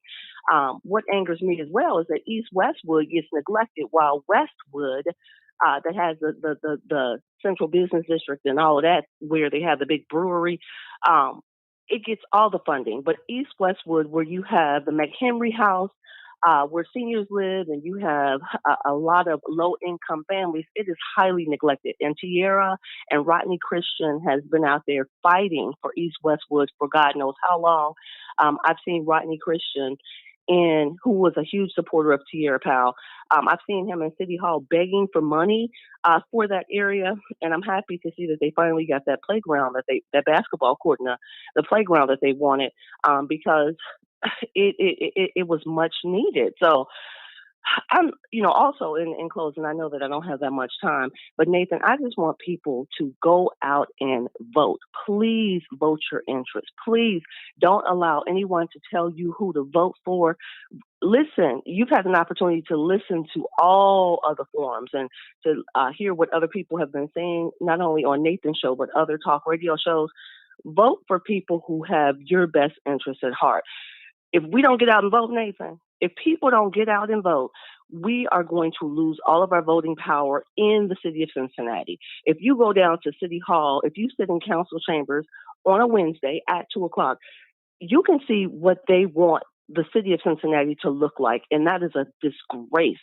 People are being displaced at unconscionable numbers, and I think that today is our opportunity. If you have not voted up until today, today is our opportunity to make sure that we are allowed to live, work, and play in the city of Cincinnati. So, I'm going to get off my soapbox now, but yesterday when I was listening to one of my other favorite shows and the format was changed in the middle of the show, I was upset, and I thought about you instantly, Nathan. Like, you know what? That won't happen to Nathan because, he's his own man, and I'm proud to say that, I have a direct contact with someone who, who understands that necessity is the mother of invention. And when I think you were within this network, when you left that network, you created your own platform, and so you go and In closing, I just want to tell people to go vote. Please vote. Okay. So you have a wonderful day. I'm happy to see that you're looking well in spite of what what you've recently dealt with the loss of your mom. I'm continuing to pray for you and your entire family, and just know that I'm here for you if you need me. Will do. Thank you. That's All right. You're welcome. Kelly Prather. I appreciate the kind words. I appreciate it. And so let me speak to that just a little bit. I mean, so what she's talking about is now the former local talk radio station I used to work for, it was being simulcast on two frequencies, one AM 1230, the other FM 101.5. And what's the advantage of that? Well, the advantage of it is that the FM station is going to be a higher fidelity and quality. It's going to sound better. Okay. It's also going to expand the range of the possibility of people listening to you. It just gives you more opportunities. Back when I was there, I can't remember. I think we were just on the AM station, which, will be good enough. And then they're also pushing the app as well. They want people to go to the app. But just think about that. And that's why I say that the digital space is a leveler. If you can listen to them on the app, soon you'll listen to our platform on our app. All apps are the same. You just go to this right here. You hit one app. So it's a leveler. It's a leveler. It doesn't make any difference to me. I don't feel any ways about it. In fact, I love the fact that, my former radio station is still intact because a lot of people listen to it. I still have people that I think highly and very fond of that are on that station. I want to see them do well. I want the community to have as many opportunities to talk about our issues as possible. Why can't we have 2-3 different? Why can't we have them and what we're doing and anybody else? There's nothing wrong with that. That's a good thing. I love you. You smell great. Oh, your nose is stuffed up. Give me a love. Okay. I want you to press the chopper's button. Go! Get to the chopper! Have a great day. That's my boy right there, boy. That little boy, you have no idea. No man should be as blessed as I am right now. I'm looking around like something's going to happen, right? You ever had that feeling when things are going your way and you're like, something's going to happen? So yeah, that's generally my attitude. I'm glad that that station's still intact. I hope it stays around. I hope it don't go anywhere because a lot of people tap into it to get a lot of information, a lot of fun. You get to hear from Black voices. That's a great thing. But we are going to continue to build what we do. Makes no difference. And I'll say it again. With what we're building, I will never put it in the hands of white people. I'll never put a general manager someone who's not from our culture to oversee what we do. I'd rather close it all up. I'd rather be dead. It's never going to happen. It's never going to happen. When election season rolls around, we're never going to change our format and change this and change that. We're going to be consistent to who we are and who we represent at all times. And that's you can take that to the bank, 100%. Now, in terms of the corporate move, in terms of a money move, it makes sense. They're calling it La Grande, I think it is. And apparently Radio 1 has some other stations in other markets, notably Columbus and Indianapolis, where they have La Grande too. And from a media standpoint, from a market standpoint, it makes a lot of sense. It makes a lot of sense because the Hispanic market is growing. It is growing. And I could get in more details about it, but I won't. But let's just say that's a good move. It appears to me, without having looked at the numbers, but just having a general knowledge of the industry, that'll be a good move. And, okay. While Black owned is not locally Black owned, we are locally Black owned. I am 100% tethered to Cincinnati. I'm not broadcasting from the suburbs. I'm in Cincinnati. My children go to Cincinnati public schools. My wife and I work in Cincinnati. Everybody I know and love, all my friends, Cincinnati based, born and raised. And so when you have that type of tie to your community, you think differently about it. I'm not saying nothing negative about anybody. Okay. I'm just saying that when you're born and raised and you're of a certain place and you're tethered to a certain place, you're going to feel differently about that place. I feel differently about Cincinnati than perhaps do the owners of Radio 1 because they don't live in Cincinnati. And that's okay. They don't have to. So in no way am I trying to throw any shade at anybody. I wish everybody the best. If I pick up the newspaper one day and I read there's something happened to that station, I will be very unhappy. I'll be very unhappy for my friends and former colleagues, and I'll be very unhappy for our community. However, we continue to grow and build every day. We ain't going nowhere. We ain't going nowhere. I made that commitment to you. So I've got to take a quick break. I got Dr. Kareem Moffitt on Zoom, but I've got to take a quick break. It's 8:30, and then I've got another call on the line as well. Please stay on the line and please stay on the Zoom because I've got to take a quick break and then we'll come right back, all right? This is the Nathan Ivey Show, powered by CDM, Cincinnati Digital Media. We're live, we're local, and we're very vocal. You either turn on to politics or politics will turn on to you. We'll take a quick break and we'll come right back. Don't go anywhere. Live, local, and vocal. Good morning, Choppers. I'm Scotty Johnson, candidate for Cincinnati City Council. Unfortunately, injustice remains in the city of Cincinnati. A remedy for injustice is courageous, bold leadership. I plan on bringing that type of leadership to City Hall. It's time to stop talking about it and to start doing something about it. Disparities have been in Cincinnati far too long. I'm the candidate to address those disparities. Vote Scotty Johnson for Cincinnati City Council. Paid for by friends of Scotty Johnson. Hi, this is County Commissioner Alicia Reese, and I'm supporting Reggie Harris for Cincinnati City Council. Not only did Reggie support me in my tough election last year, but we walked the streets of Cincinnati together to deliver food and help citizens in this pandemic. Reggie Harris knows what it means to help people in these tough times, and as a former vice mayor, I know how important it is to have good leaders at City Hall. That's why I'm asking you to join with me in voting for Reggie Harris for City Council. Paid for by friends of Reggie Harris.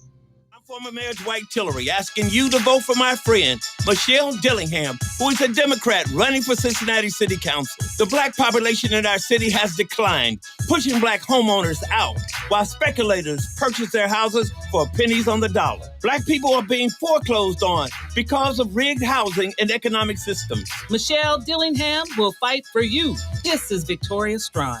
You know me, Sister V. City Council prefers investing in a soccer stadium and gentrifying our historic neighborhoods. Malcolm X said that if you don't own land, you're nothing but a squatter. Come on, Michelle, talk to the people. City Council is being sued for discriminatory tax abatement programs that unfairly enrich wealthy white neighborhoods. I know because I've been fighting for reform for years. Isn't it time to elect a candidate who will stand up for the people over special interests? Vote for me, Michelle Dillingham, Democrat for Cincinnati City Council. Paid for by Dillingham for Council Committee. Cincinnati has challenging days ahead, but we've got Councilman Steve Gooden in our corner. An expert litigator, legislator, and all-around problem solver, Gooden honed his courtroom skill as an Army JAG officer, then came home to advocate for us. We have a city that is in crisis. Our city is facing monstrous challenges in terms of its economic recovery and in terms of its financial stability. I'm running for city council because I care about the city that we're leaving behind for my 3 children. Steve Gooden worked shoulder to shoulder with labor unions to save our city from bankruptcy, rescued Cincy's biggest residential development from overzealous activists, and is introducing campaign finance and lobbying reforms to fight corruption in City Hall. We have to put our house in order in terms of ethics.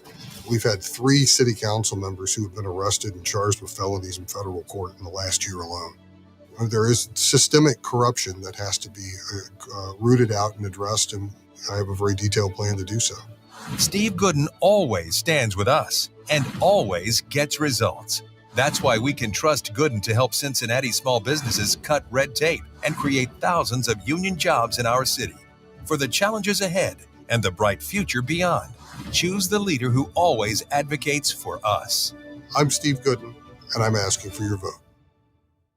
Hi, This is County Commissioner Alicia Reese, and I'm supporting Reggie Harris for Cincinnati City Council. Not only did Reggie support me in my tough election last year, but we walked the streets of Cincinnati together to deliver food and help citizens in this pandemic. Reggie Harris knows what it means to help people in these tough times, and as a former vice mayor, I know how important it is to have good leaders at City Hall. That's why I'm asking you to join with me in voting for Reggie Harris for City Council. Paid for by friends of Reggie Harris. This is former Mayor Dwight Tillery, and I'm asking you to vote for Attorney Elizabeth Tye for municipal judge. At a time like this, We need Attorney Elizabeth Tye on the bench so that justice can roll down like a mighty stream. at a time like this, Now, I'm licensed in Ohio, the federal courts, including the United States Supreme Court, and I know who will make a good judge like Attorney Elizabeth Tye. at a time like this, I've known Attorney Elizabeth Tye all of her life, and she believes in equal justice and will make sure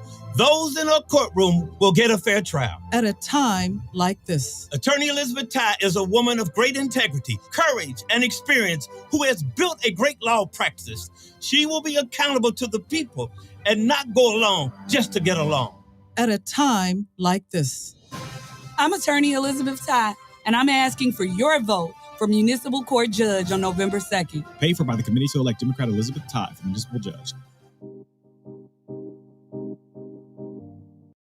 I can't sleep. It's hard to pay attention in school. I say mean things. I keep getting in trouble. I bully other kids. I'm just scared. No one sees my pain. Sometimes I want to die. So many of our children are facing trauma, but instead of seeing their pain and fear, we're labeling them bad, troubled, delinquent, or criminal.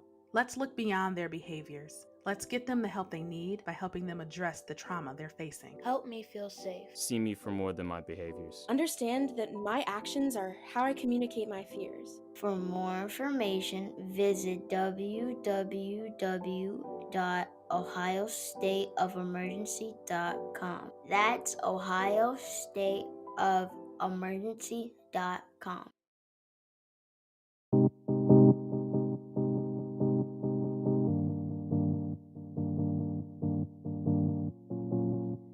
All right, good morning, everybody. Welcome back. Yeah, it's a necessary part of media this part of the year. This time of the year, it's election season. This show, this podcast, this live stream show is no different. Good morning to you. And again, those are not personal endorsements. Those are political advertisements. Good morning to you. So we did have Dr. Kareem Moffitt. Dr. Kareem, are you still listening? I love to refer to Black people that earned a doctorate by the name that they earned, Dr. Kareem Moffitt. Please zoom back in. I'm not sure if she has some time constraints. There's just some folks I wanted to make sure we got a chance to hear from, and we haven't to this point.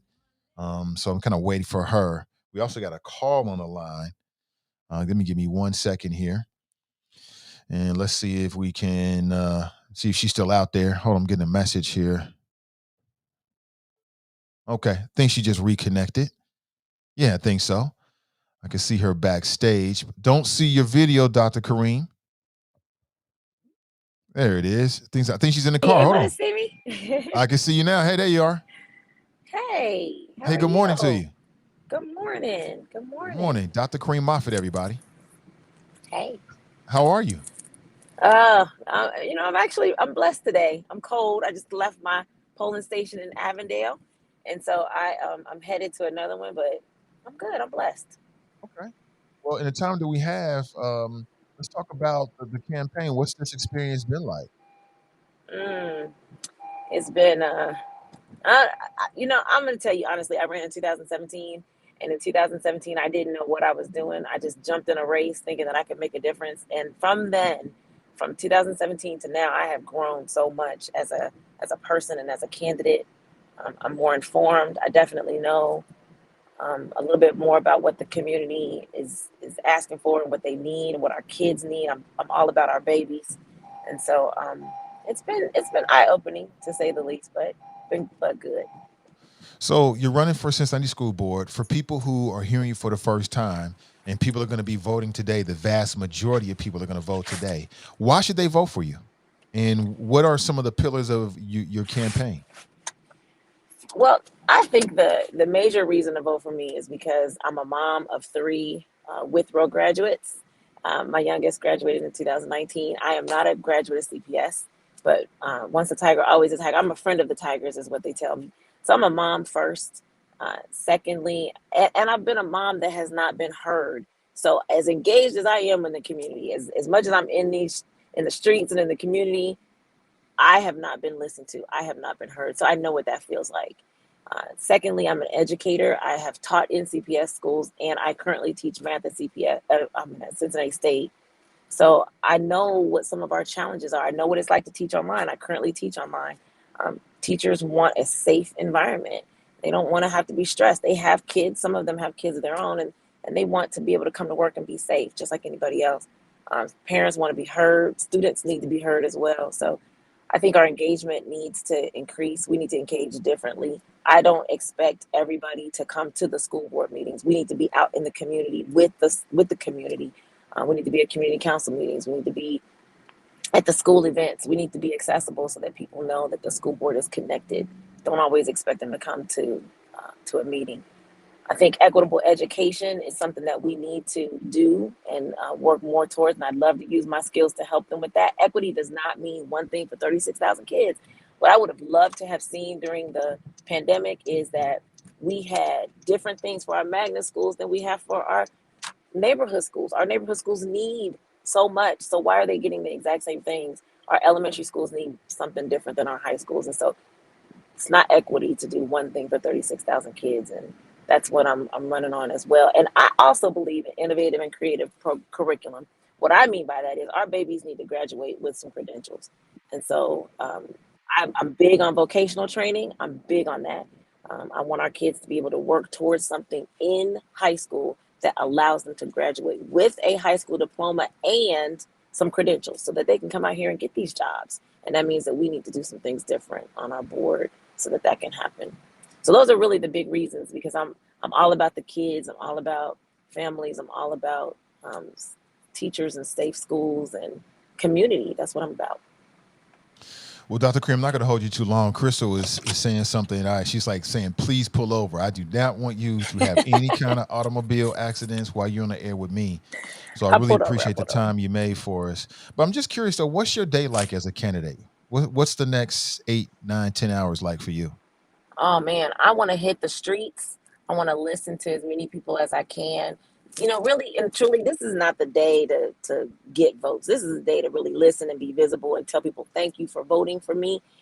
Asking people that may or may not be on their may not be on their list to, hey, consider me. But this is a day to just be visible and be out here and engaging. So that's what I'm about to do. I've hit my Avondale. That's my polling location. I live in Avondale. So I hit that one. I'm going to hit a couple more and just say hello. I want to thank all my volunteers by giving them lunch. And really just being seen more than I have been. I'm pretty visible now, and that's not going to stop after I win. I'm planning on being just as visible and just as accessible. Well, Dr. Kareem Moffitt, thank you so much for your time, and I wish you the best. Thank you so much, Nathan, and congratulations on your NAACP award. Very well thank deserved. you. Thank you so much. Welcome. Thank you. Have a great day. Good luck. You too. Thanks, guys. Yeah, most definitely. That's Dr. Kareem Moffitt. I love Black excellence. You got to respect that, man. People work hard for that. And you got to respect it. You know what I'm saying? What is it, like less than 10%, like 8% of the population has a doctorate? That is huge, man. Don't ever, to my Black excellence folks out there, don't never let them not refer to you as doctor. If I had a doctorate, I'd be Dr. Nathan Ivey every time I cracked a microphone. You better believe it. You best to believe it. But let's go to the phones. We got somebody on line as well, perhaps another candidate. Good morning. Welcome to the show. Good morning, Nathan. It's Jaylen Alford. Hey, what's up, Jaylen? Nothing much. Good morning. I hope everybody is getting out to vote. And Nathan, I'm sorry for the loss of your mom. Oh, thank you so much. I appreciate it. And it was good seeing you at the NAACP event.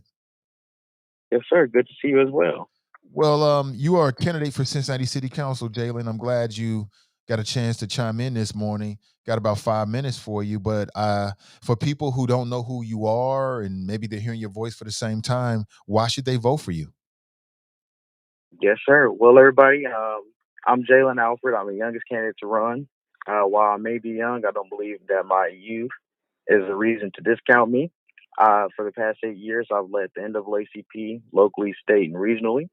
During that time, I passed the NAACP's national resolution banning child tax. I've been up at the State House testifying and fighting against House Bill 99.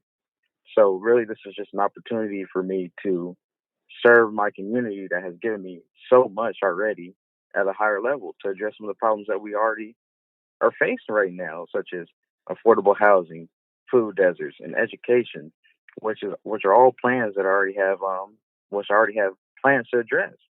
For affordable housing, I've created my Restoration and Society Equity Plan, which renovates many of Cincinnati's vacant buildings and hotels to create affordable housing, which has been proven to be cheaper per unit versus having a developer come in, tear it down, which sometimes are some of our iconic buildings here in Cincinnati. I believe the price is around $250 per unit versus $600 per unit. For food deserts, I've created my Healthy Corner Store initiative, which will pass out grants to neighborhoods and community councils to create food sources in their own communities. That way we're building local and generational wealth while also addressing the problem, because it's unacceptable that 25% of Cincinnati's population is living in a food desert. And we also need to make sure that we're doing everything we can, that these families that are sometimes struggling aren't going out their way to go to OTR and Clifton, spending more money to get there, buy groceries to make sure that their family can survive, or that they're not going to Family Dollar or your corner store and paying 3 times what the average person would pay if they went to Kroger's or Walmart. And then for education, I just want to make sure that we are giving our children the same opportunity that we give the children in Butler County. We need to get out of that narrative that there are 2 ways to go in the Black community. Either it's college or it's the military. There are other options. We need to make sure that our kids have something similar to Butler Tech, where if you graduate, you can graduate with a certificate in IT, graphic design, or more. You can go into a workforce that is already paying a lot of money. That's why I'm running, because Cincinnati needs a new, fresh, and a young perspective on city council. Sounds good, brother. Sounds good. So, what are the people telling you? So you've been out here on the campaign trail for many months now. As you talk to people, what are people telling you are some of the issues that concern them the most? So in North Avondale, somebody told me that their biggest issue is crime. They said over the past few weeks that there has been multiple break-ins into their vehicles and Mount Airy youth gun violence, which I have a plan to address that. We need to make sure that those kids have opportunities. Year after year, Cincinnati has cut from our recreation budget. We took away CCY. Those are all things that were helping with that. When you set people up to fail by consistently taking away from them, consistently saying you can't do that, making them feel hopeless, they're going to turn to other routes to make sure that they can survive. And that's just facts. So. Well, Jaylen, listen, I appreciate you. I'm sorry, I didn't mean to cut you off, brother. Go right ahead. Oh, you're good, Nathan. Yeah, I was just going to wrap it up. I was going to say thank you for your time this morning. I really appreciate you. And I wish you good luck out there. Thank you so much. I appreciate you. Yep, most def. That's Jaylen Alford, everybody. And I believe he has a distinction of being the youngest candidate, but I think he carried himself very well in that conversation right there. So good morning to you. Good morning, everybody. Thank you for being here. 513-873-7134. Callie writes, get out to vote. Good morning. Good morning to everybody. Sister Iris is in the house. Good to see you, Sister Iris. She writes, good morning, great people. Good morning, everybody. Good to see you. Kev on the cell writes, good morning, my people. Share knowledge, coalesce power, and let's go get that bag together. Let's go choppers. I know that's right. Let me jump inside the chop shop and say good morning to Sharp. Sharp writes, good morning, Nathan Choppers. It's election day. Future of Cincinnati will be determined. That's very correct. It will be. Ray writes, good risings all. Roger writes, good morning, everyone. Let's get out here and do our civic duty. Ray writes, I just hope folks are not necessarily voting for name recognition or friends and that they've done their research. I think it'll probably be a mixture, to be honest with you. I think name recognition goes a long way. So I would not be surprised if you see some people who are formerly on city council get reelected, because name recognition goes a long way. And if you look at historically the types of Cincinnatians, the demographics that come out to vote in off presidential election year, elections like this, you know what I'm saying? That could give us a great indication on who's going to win. So I think it does. I think people are also doing their research, especially we got all new faces, which is great. Everybody can't win. So perhaps these people will come back and run again in 2 years, right? Because remember, now we're at a 2-year format, not 4-year format. I'm still not sold on 2 years is better than 4 years for the people. But one way it is good is that it allows the member city councils to come before us again in 2 years. And it also opens the door for challengers. You don't have to wait 4 years. You don't got to wait 4 long years. In 2 years, you're right back at it. So just think about that. In a year from now, the election cycle will start all over again. And as a matter of fact, I was talking with somebody, a black political type, locally, and he said, just think about it, Nate, really tomorrow on Wednesday, the cycle starts all over again. And I'll be reaching out to the candidates and political types to give us their thoughts about it. Speaking of which, I want to remind you or update you to a Black Political 101 event. We're going to live stream this on CDM's Facebook page on Thursday between 6 p.m. and 8 p.m. Don't look at that date right there. That date is off. But the folks over at Black Political have been doing this over the last month or so. And so they're going to work, CDM is going to work with them to do their live stream. All right. They're going to live stream the next event, which is going to be Thursday, not Tuesday, not tonight. It'll be Thursday in 2 days. And the event is from 5 p.m. to 9 p.m. The live stream is from 6 p.m. to 8 p.m. Okay. So stop out. I was speaking with the brothers behind it, and they've got some plans for you. They want to talk to the people in the media and also the candidates themselves.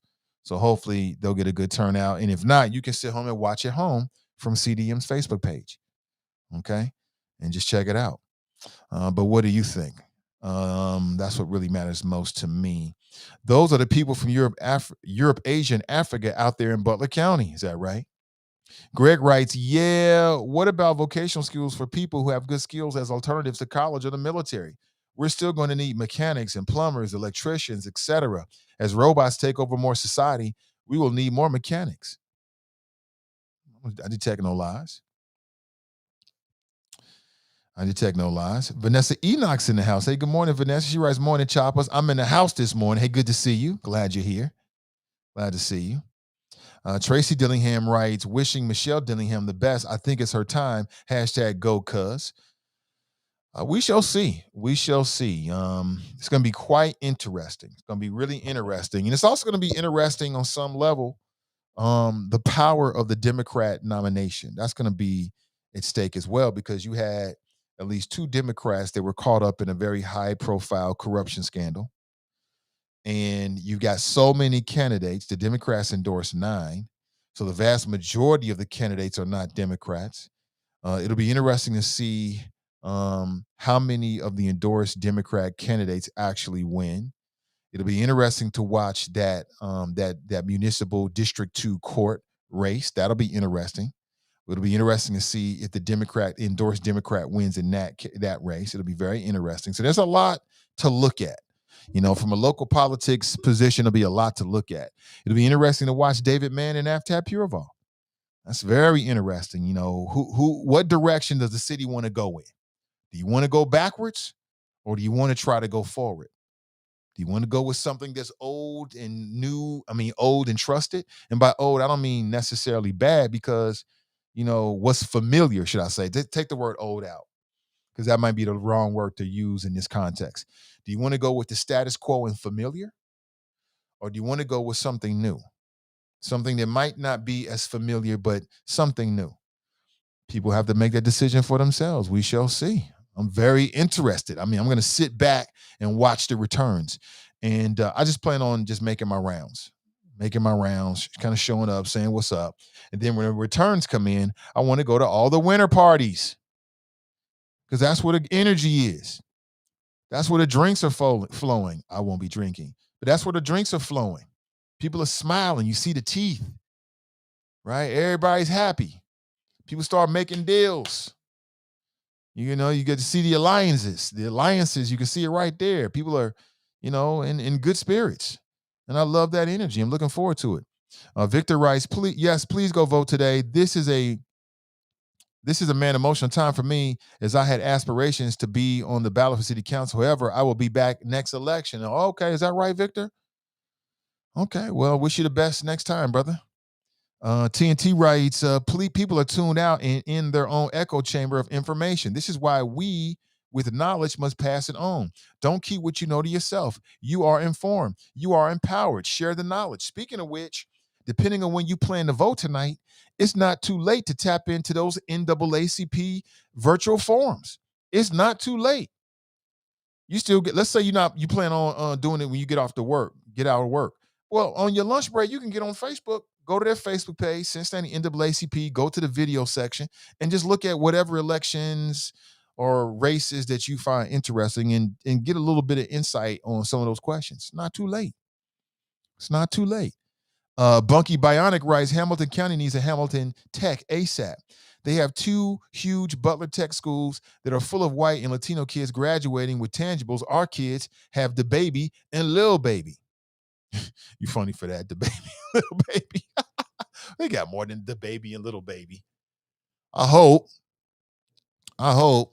there was a little bit of a ruckus over at the Hamilton County Board of Elections back on the 30th, which I believe is Saturday. That was on Saturday. Was that Saturday? Or was that yesterday? No, it was yesterday. And the Norwood police got called over. Black man, white man. One's a candidate. One was what appears to be, stumping for or doing some promotions for a candidate. By the way, listen, I just can't roll with Tom Brinkman. I can't do it. I know that Tom Brinkman, and I respect him for being a part of the Ohio State of Emergency and sponsoring that and bringing it forward. Matter of fact, I was at an event on the halls of City Hall. He was there. He spoke he spoke common sense in favor of it, which I agree with it as well. But that's where my whatever for Tom Brinkman ends. It ends right there. I just feel like there's some people that's on the ballot, and if they get on city council, it's going to be nonstop dumb shit. Nonstop. 100 miles of dumb-ish. And we just don't have time for that. So I showed the video from Brother Stefan Pryor's Facebook page earlier in the show. And apparently you had a white man that referred to a black dude as boy. They got into it. And a black dude took it like it was racist and got loud with it. Hey, it is what it is. Janice writes, I pray AFTAC wins because we definitely need to change, a breath of fresh air. I've already spoken on the mayor's race. I'm not going to be shy about it. Y'all know how I feel about it. You know what I'm saying? It's real simple. David Mann ran out on the people, period. He got in his feelings. He got scared. He had no problem putting white wigs on black kids in his city council promotional campaign ad. But when those black kids, big brothers and sisters and aunts and nephews and mothers and fathers and cousins in them who are more politically activated went down to City Hall to hold him accountable, and not just him, but all of City Council, he tried to run out the back door. And I just can't shake that.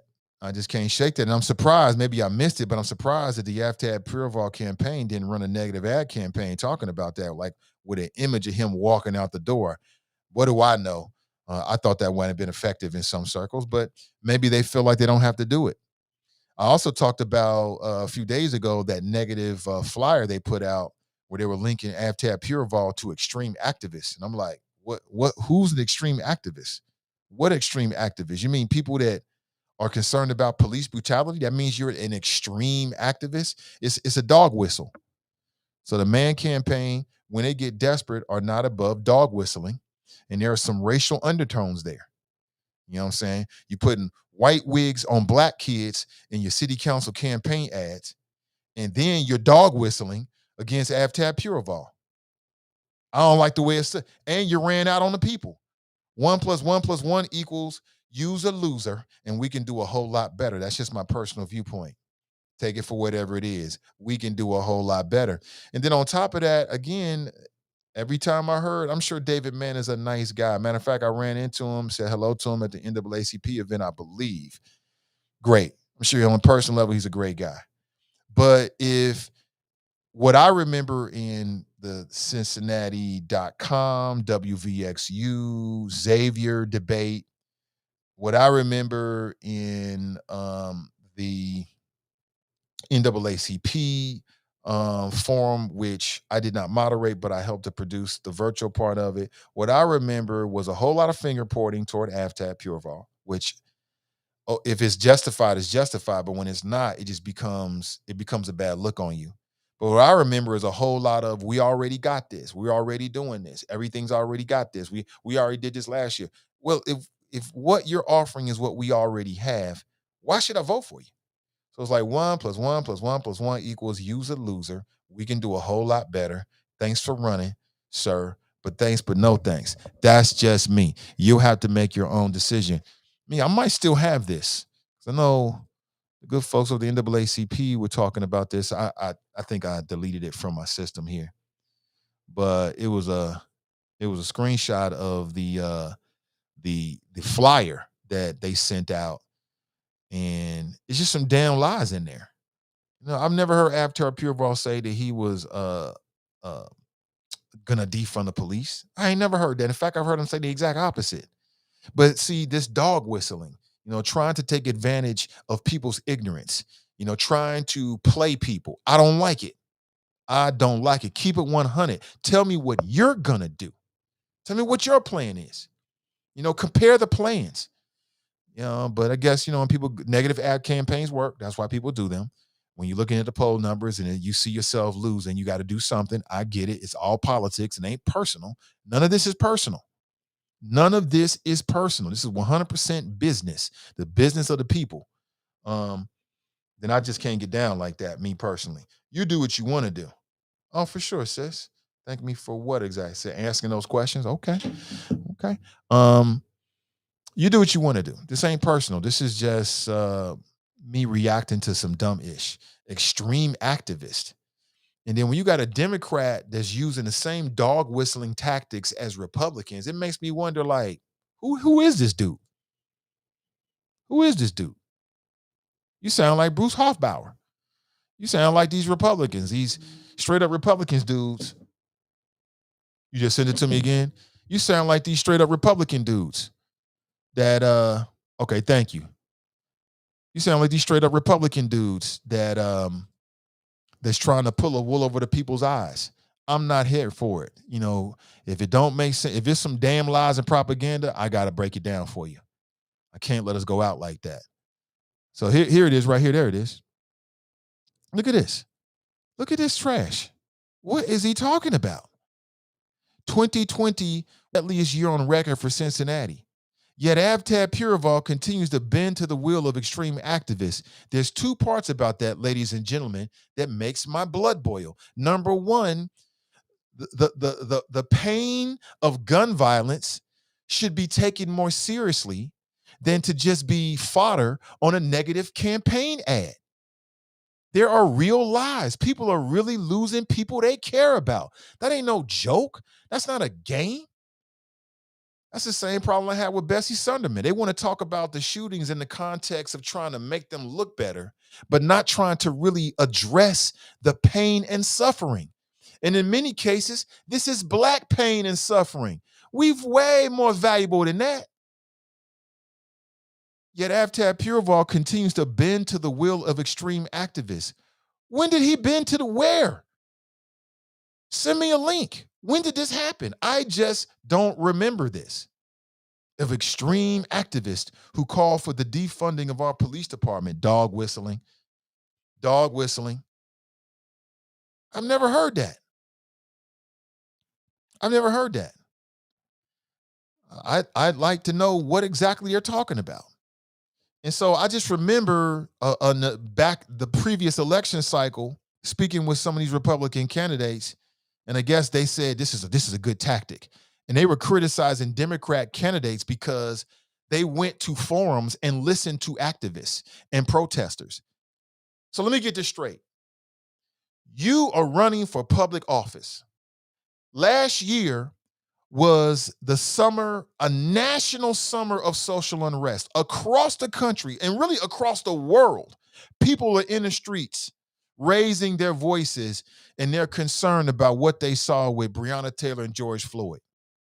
You're an elected official. You decide to actually attend the rally. You don't speak. You just stand there and listen. And that means that you're bending to the will of extreme activists? That is crazy talk. You should be there. You should go listen to what they have to say. You don't have to agree with them. You don't have to pick up the flag and start running with it. You know what I'm saying? Like a freshman at the first Ohio State Buckeye game, you streaking through the field. But isn't that what we expect elected officials to do, just to listen? But that means you're an extreme activist. I'm calling BS on that. Not to me. Not to me. And I was out and about. I was in the streets. I was at a lot of these events. And I did see Abtab Pureval standing there watching and listening. I ain't see a whole lot of other people there.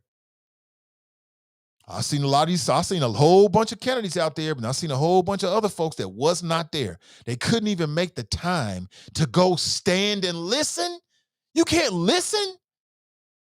You can't take a little time out of your day and go listen to people. These are voters. These are citizens saying, you know what? We have an issue. Do something about it. You can't listen to them? And you can't get my vote. I don't want to listen to the damn thing you got to say. If you can't listen to people, I can't listen to you. Simple as that. That's just me. That's just me. I'm going to leave it like that because I don't want you to think I'm playing favorites per se, but I do have favorites. I'm very biased against people I think will be bad for our city. I reserve the right to always feel that way, but I'm not endorsing anybody. You make your own decision. I'm here to give you the facts and a strong opinion, and you'll always know the difference. I'll never make you feel like my opinion or facts. No, I'll give you the facts and I'll give you my opinion. I just gave you my opinion. You do with it what you will. Let's go back to the phones. Good morning. Welcome to the show. Good morning, Mr. Ivey. This is your West Side Connection, the one and only Drop Squad 52, also known as the Black Not Democrat. How you doing, sir? I'm doing excellent. Welcome, sir.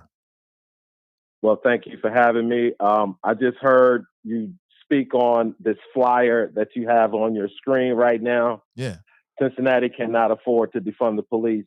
And I'm sure you know why Avtab is getting this tied to him. It's because he is a Democrat.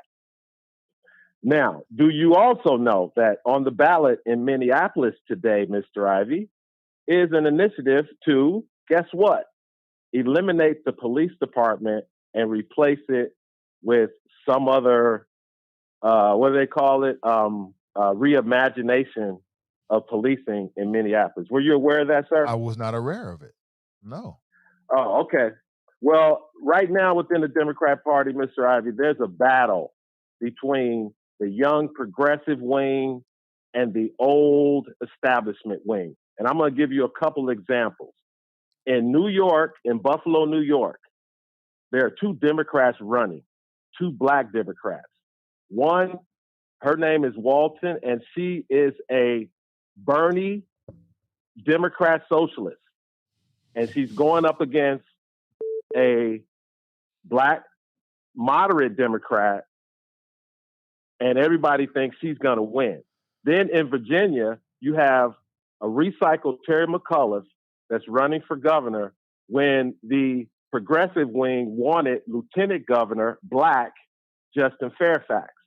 But Terry McAuliffe runs, and everybody's shaking in their boots that it's possible he could lose today. And more bad news, that 1 in 5 Democrats regret their vote for Joe Biden. And we see his poll numbers. His latest poll numbers, Mr. Ivey, are really, really bad.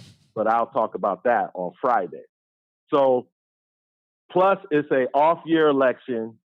And again, all politics is local, but Democrats try to make local politics national. And they're trying it in Virginia. They tried to tie the candidate to Donald Trump. It's not working in the polling. And they're saying the main reason that the Democrats are worried today across this country because it's a battle between the progressives and the moderates in the Democrat Party. And right now, Mr. Ivey, the progressives are winning because they don't care about Terry McAuliffe in Virginia. They don't care about the governor in New Jersey, who also is in a tight race today. Because if they did, they would have supported the party, the mainstream moderate, Joe Biden's wing, and went and voted yes on that single bill that had bipartisan support, but they didn't. And nobody knows when they're going to even sign anything, let alone just one. So right now, the progressives are in control of the Democrat Party, and a lot of questions will be answered today or whenever the elections become official. And we will know which direction the Black voter has decided to go when it comes to the Democrat Party. So we're just going to have to wait and see because, like I told you, Mr. Ivey, California, they're trying to use that as a barometer because Gavin Newsom didn't get recalled, but they had universal mail-in balloting, which guarantees turnout. They don't have that in any of these races today. So that's all I got, Mr. Ivey. And everybody go out and vote because it's your vote. Use it, or you might end up losing it. So that's all I got. Drop Squad 52. Drop in science to anyone who wants to catch it. Peace. Appreciate the call. That's Drop giving us that national perspective. He's always on that them Democrats, man. Always. Oh man.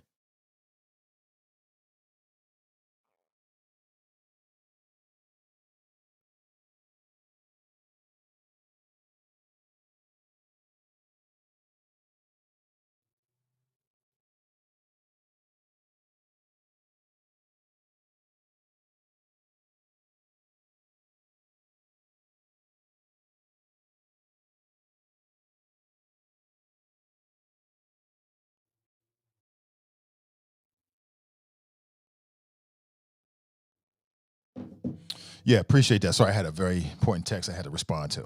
Appreciate the call, brother. Charles Clark writes, anybody that goes along with the insurrection is not for police reform. Mm-hmm. Glenn writes, he's lying again and I'm calling in. He's lying again and I'm calling in. Interesting. Let's see what's going on. Good morning. Welcome to the show. Hello, Nathan. Hey, what's up, Mace? Good morning. Oh, drop is in it again. I would sit down somewhere if I was a Republican and I had a governor that I came on with the same rhetoric, and he stayed in office. Just because 30% of the little group of people thought they was going to make a change. And Trump did call into Virginia to talk to the man that's running for governor last night. So he tells part of a story, he don't tell it all. The progressives are doing a great job with Mitch McConnell saying he's not going to pass anything. And when it comes to numbers, they don't matter anyway. What we want to see is Steve Bannon and all them crooks. See, he likes 45 because he pardoned Lil Wayne. That's his problem. He think he did something for him because he pardoned Lil Wayne. And that's not even part of the problem. And nobody's trying to convince him to stop him from being a Republican. Good for him. But he's not going to come and try to persuade somebody to follow him because all of the things that's going to happen behind the name that he's following, the governor stayed, and other things happen that stayed, but we're waiting to see some criminals go to jail that should be there, and he won't have a conversation about that. So with that, Nathan, have a good one. And all of this rhetoric that I don't know if he's making it from his clouding that he's doing to try to convince people. It's just like make you laugh when you hear him trying to make people change or go to a party that's not even doing anything for them. And coming about numbers and with all of these false narratives that they putting out and think people are supposed to believe it. So tell him when he get the same rights that he got when that party he's in, give him the same rights that they got, then he can tell me something. Have a good one.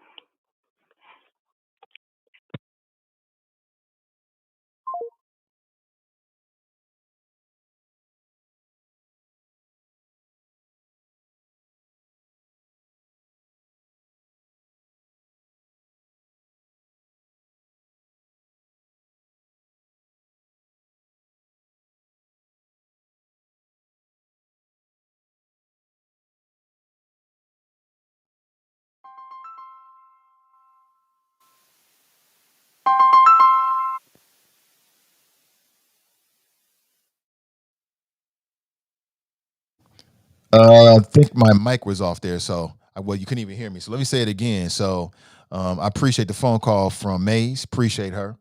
And I was just reading some comments here from the Chop Shop, starting with Miss D. She writes, greetings. Ray writes, they don't see us as humans, so it's easy to be dismissive of us.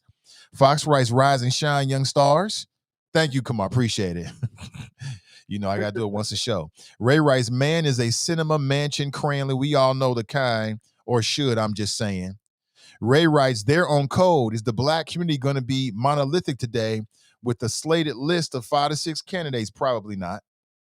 CA writes, good morning, beautiful people. Exercise your right to vote. Use your power. Let your voice be heard. We're voting Jaylen Alford for Cincinnati City Council. Okay, great. Let's go back to the phones. Good morning. Welcome to the show. What's going on, Nate? How you doing, man? I'm doing excellent. What's up, Brother Glenn? Welcome. Nothing much. Let me ask you before I get into my little soliloquy. What's your you think you'll get higher than 15% than they got the last election? I don't know, man. I want to say yes, I do. I hope so, but I'm hearing somewhere between 19 and 23%, and they consider that like something great. I mean, I think it's shameful, but I know people are like, well, you live out there. I got to deal with MAGA, like I said the other day, trying to get rid of abortion clinics that don't exist in Warren County. So you tell me what's going on. Right. But Nate, the reason why I know it's tripped out, man. Believe me, it's crazy. They got the Popo, the Mason police out here doing school board meetings, which brings me to a point when I hear, as Miss May say, little drop call in. What I find amazing. Let me just say this for everybody out there listening. The reason why I have something like the Politically Petty podcast, or the reason why I disseminate this type of information, because I know guys like Drop. I've been in the game too long. And what he did is he made the mistake of coming into the chop shop thinking that either A, we don't have the internet, we don't have TV, we don't have radio, or we're not paying attention. And that's simply not the truth, Drop. Hell, I get smoke all the time for stuff I have to say, and these for people that actually love me, because we know that you are a straight buster, Black Gilligan man. You like the poster child for it. But let me just say this. He talked about the races in Virginia and New Jersey. What Drop fails to tell you is that actually, if McCullough and I believe it's Maloney up in New Jersey win, if they win today, it will actually go against their tradition, against what normally happens during off-year elections when the party in charge and on the state level they're of the same party. Actually, and I didn't tell you this, there hasn't been a Democrat reelected for a second term in the state of New Jersey for like 40 years. Look it up, folks. Terry McAuliffe down in Virginia, if he wins, this will be the second time a Democrat has won with another Democrat in the White House in West Virginia, I believe, in the last 30 years. And guess who that person was? It was Terry McAuliffe back in 2013. Why didn't you tell him that, Drop? And let's just say, because I actually think McCullough is probably going to lose today because they ran wild in Virginia, Nate, and you can just imagine with the whole CTR thing. Oh yeah, we're going to, we talked about this the other day. Their biggest thing, what they're trying to rally around, is taking out the book Beloved. That's how far they've come. And I was down the Dow talking to one of the little, squid bellies, one of the MAGA types down there, and they were talking about what's happening on the school board. I said, you know what? You guys don't effed up right now. I was like, you played the little CTR card, you played the, don't put masks on my children. But then when you start going after parents when they're walking their children to school and you harassing them, I was like, I don't care what color you are. You start messing with the children, then you got real problems. And guess what happens in those suburban districts? And we already know what happened in urban districts and ex-urban districts. We really about our kids. And you coming around us with that mega crap, Trump won, Dr. Fauci is Joseph Mengele, the great replacement theory with Tucker Carlson and all that crap, that's going to turn people off. And it ain't that much MAGA love in the world that people are going to put their children in harm's way. So you think about that, Drop.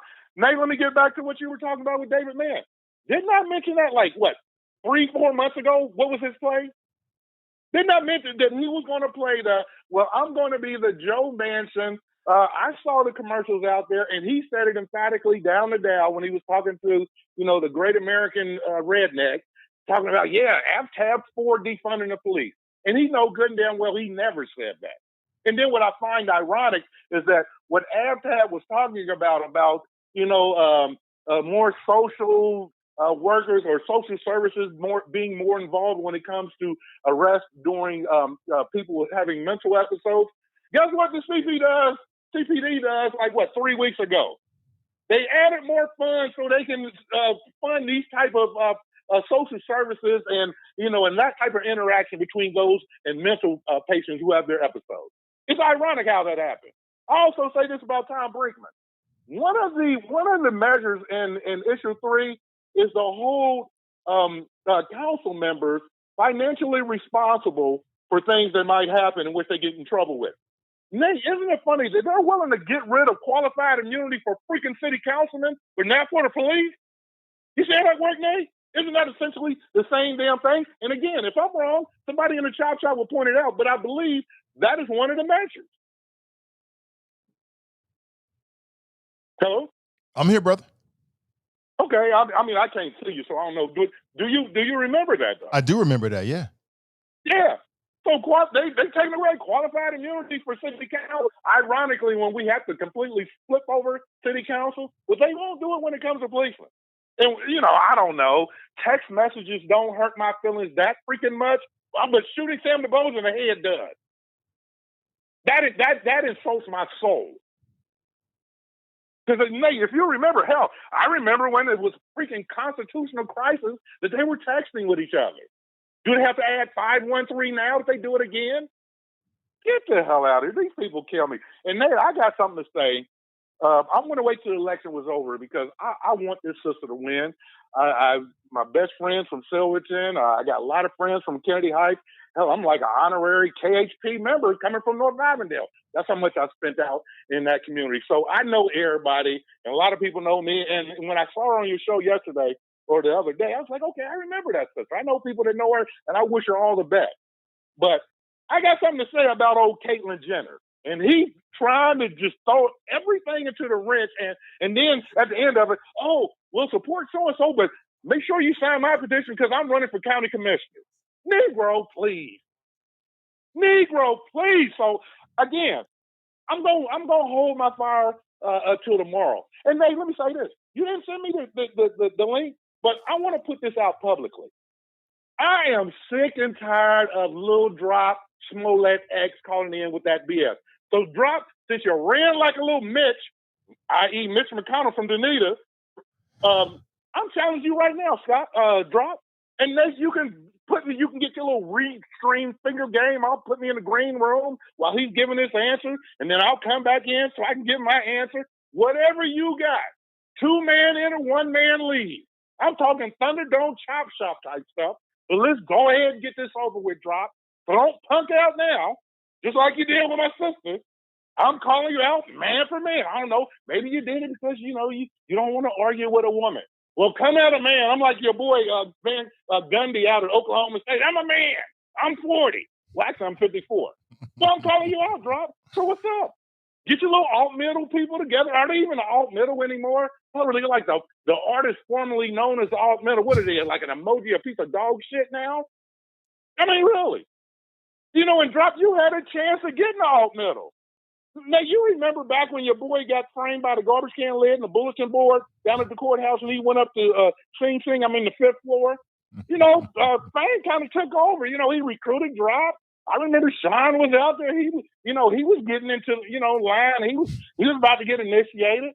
I mean, what you got to do, Drop? What you got to go a grand chapter for the alt middle or some type of shit? So what's up? I threw the challenge out there, Nate. Everybody heard it. You can hear it on the rebroadcast. Can we get it done, Nate? I'm down. We'll have to see what Drop says. He got to say something. Let me see. He might be saying something now. Let me check the chat. Come on out and play, yay. Come on, Drop. You talk all that stuff, and I know you're lonely. You're like your boy Donald Trump. Once they cut him off of social media, you're looking for friends and shit with your little bust your ass. So I'm formally challenging you. Matter of fact, if I can write into the contract, can I have Ms. Mays announce the two opponents?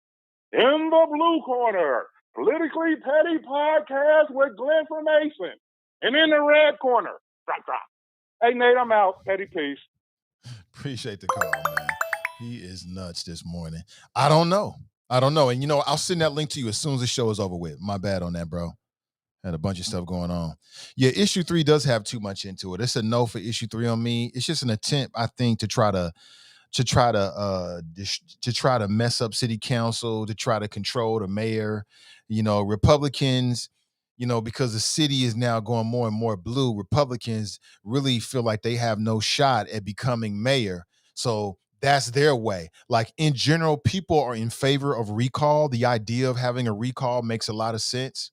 And so what they did is they mixed in some things that might be attractive to people, right? Impulsively, with a whole bunch of not so cleverly disguised attempts to try to control city council or control the mayor from afar.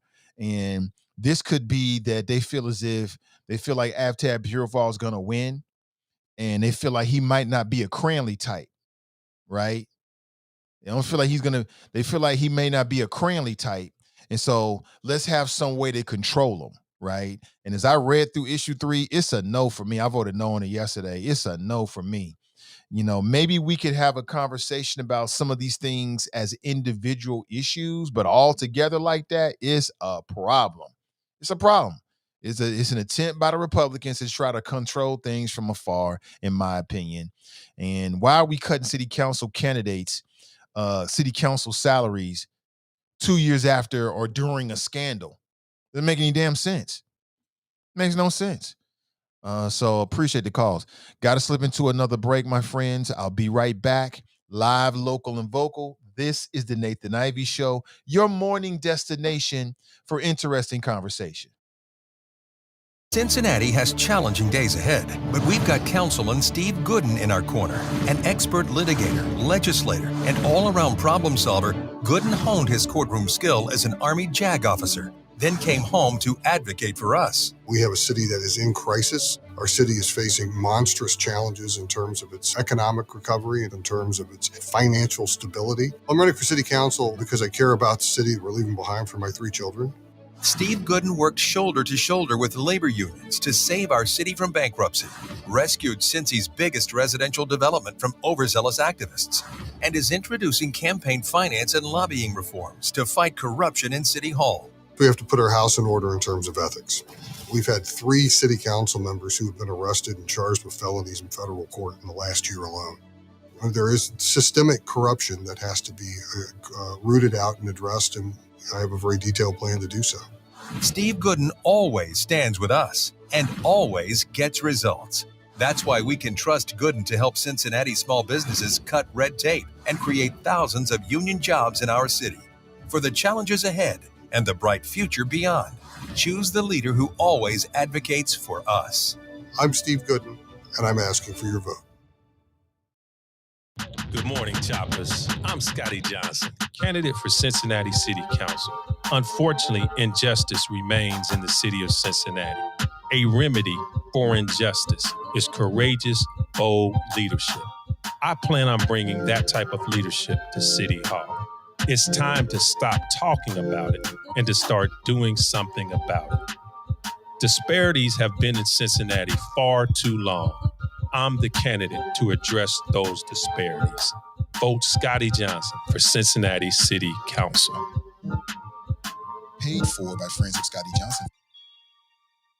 I'm former Mayor Dwight Tillery asking you to vote for my friend, Michelle Dillingham, who is a Democrat running for Cincinnati City Council. The black population in our city has declined, pushing black homeowners out while speculators purchase their houses for pennies on the dollar. Black people are being foreclosed on because of rigged housing and economic systems. Michelle Dillingham will fight for you. This is Victoria Strong. You know me, Sister V. City Council prefers investing in a soccer stadium and gentrifying our historic neighborhoods. Malcolm X said that if you don't own land, you're nothing but a squatter. Come on, Michelle, talk to the people.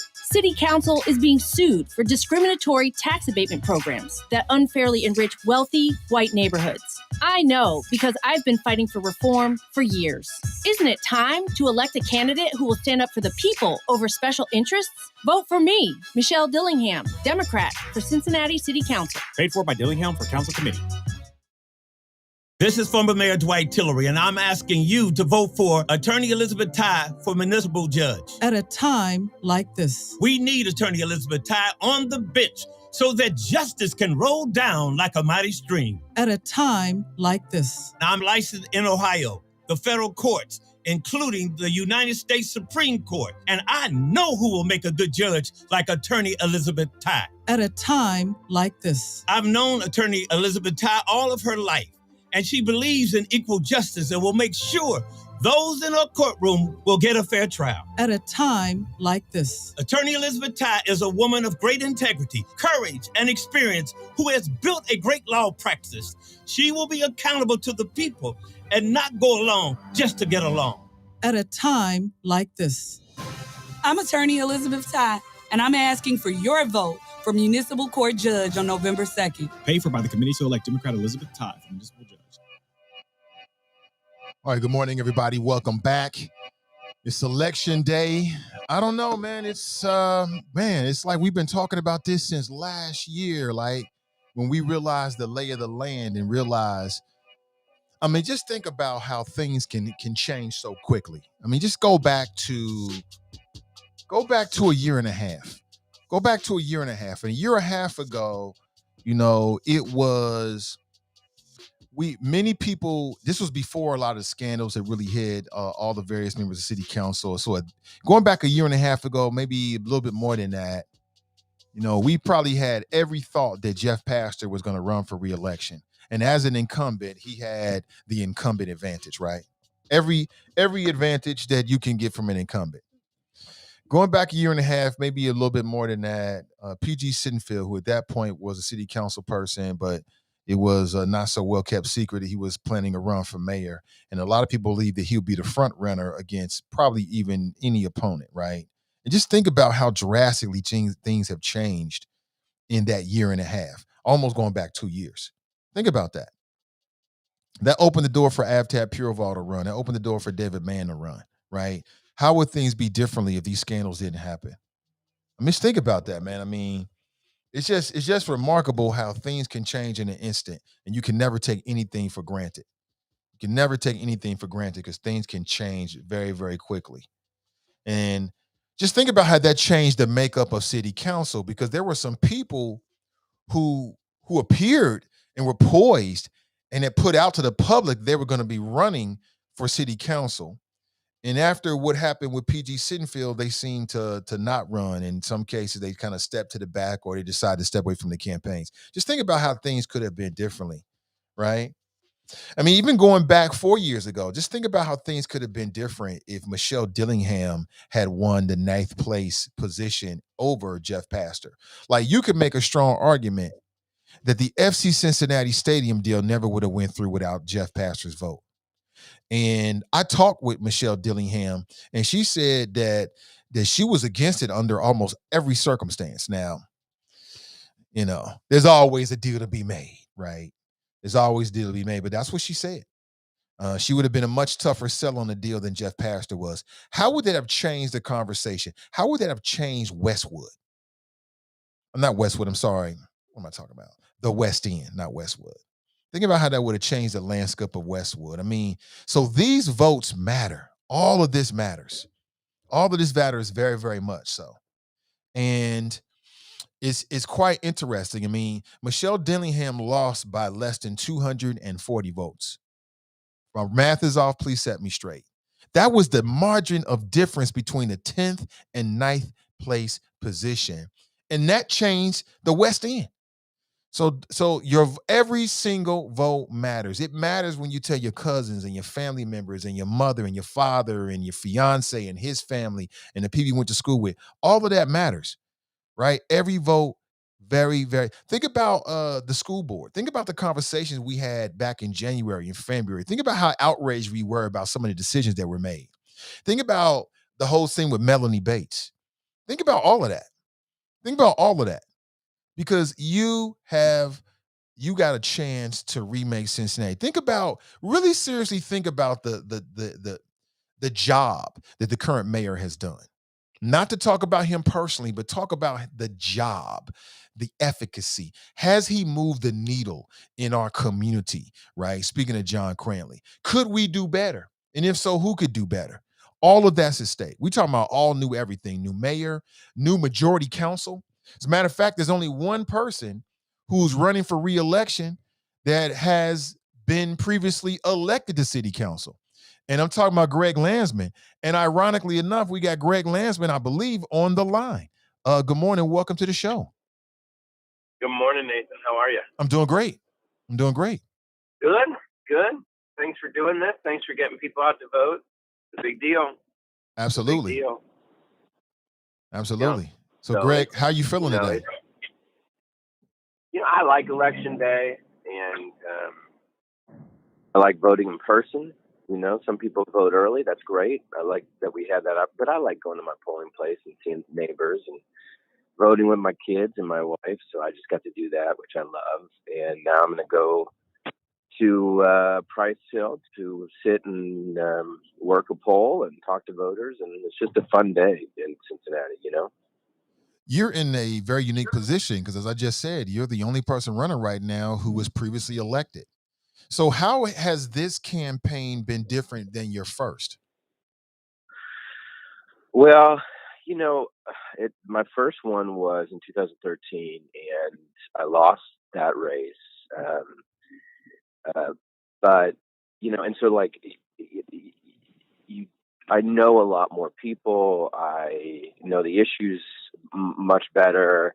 I've got more confidence in terms of where I stand on things, and so this one's a little bit more chill. I mean, I worked my tail off because you can't take anything for granted, but I was very nervous my first time, and I didn't know as many people, and I didn't really know anyone really.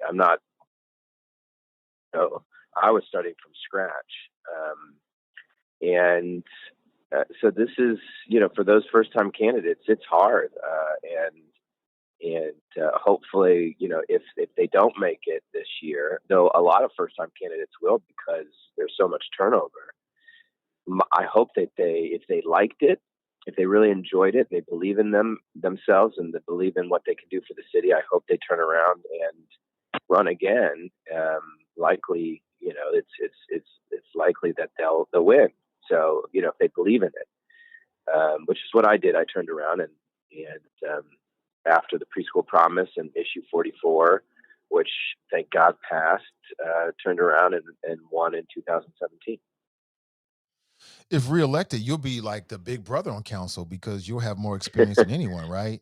Has that been different? Yeah, I mean, do candidates call upon you? Have they been calling upon you for advice or for endorsements and things like that because of your position? Yeah, and I love that. I mean, I like, obviously I'm in public service, so I like helping people, and I've just gotten to know these candidates really well this past year.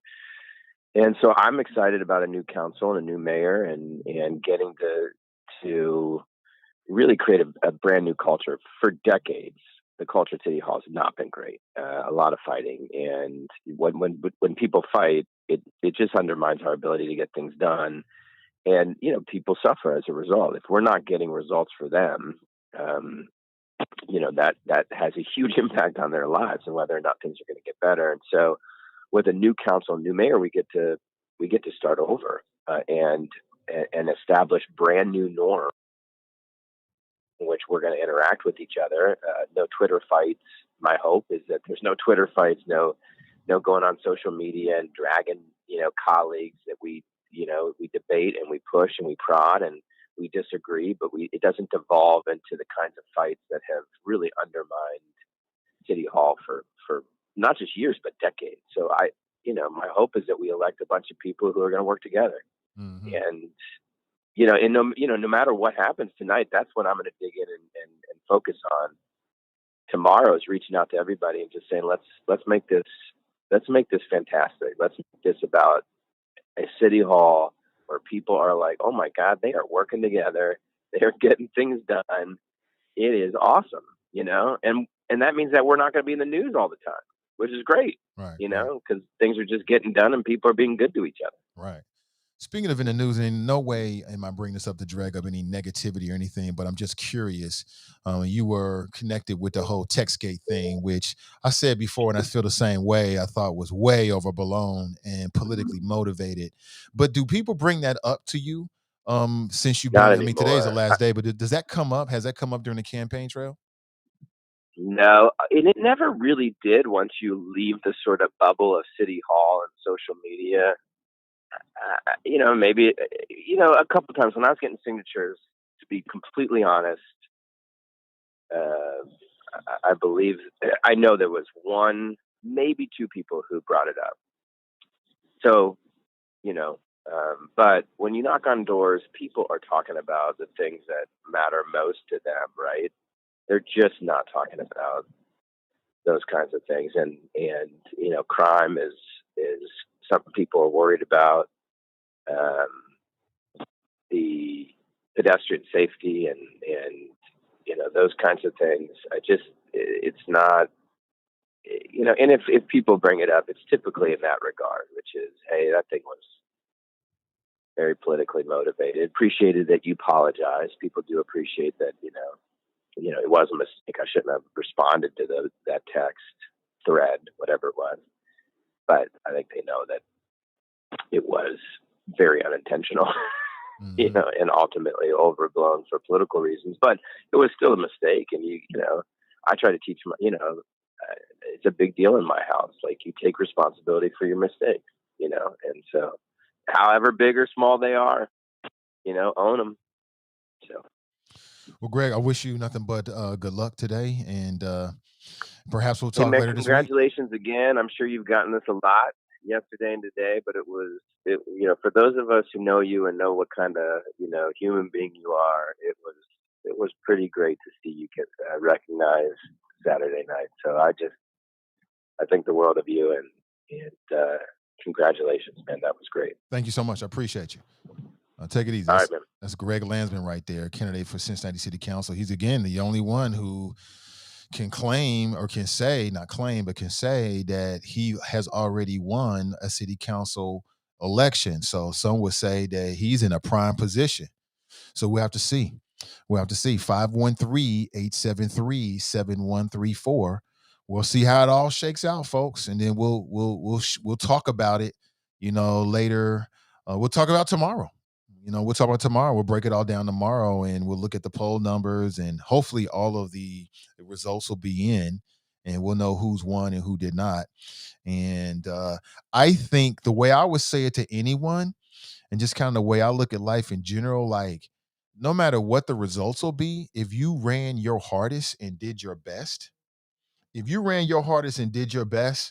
then you're going to get something out of it, even if you don't meet the threshold and reach whatever your election goal is, right? If you ran hard, if you did your best, and put everything into it, that's its own merit. Because learning how to run hard and work hard and stay focused and be disciplined, just being able to tap into that part of you, meaning that you can tap back into that for your next endeavor or whatever, the next election, right?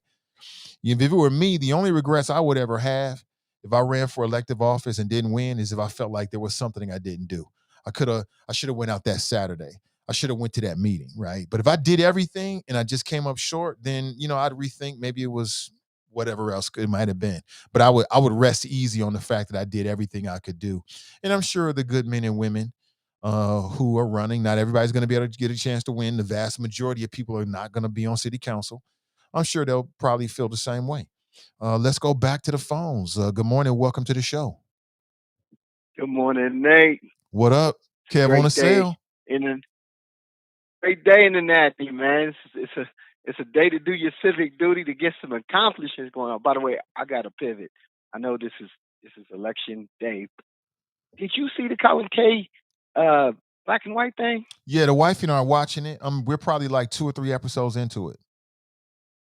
Man, Yeah, I'm loving it. I thought it was good. I unfortunately started watching it last night, rather late, but I'm off today, so it's cool. But yeah, I started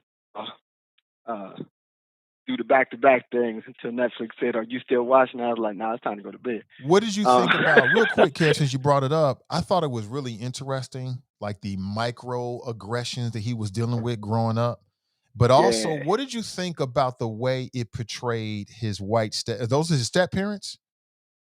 Yeah, apparently his Or adopted stepfather? parents, right? What do you think about the way that Adopted they were parents. portrayed in it? So I mean, it's him. So that's the thing, right? The thing is, even if they took license with it, and I don't think they did, because again, it's him telling his story.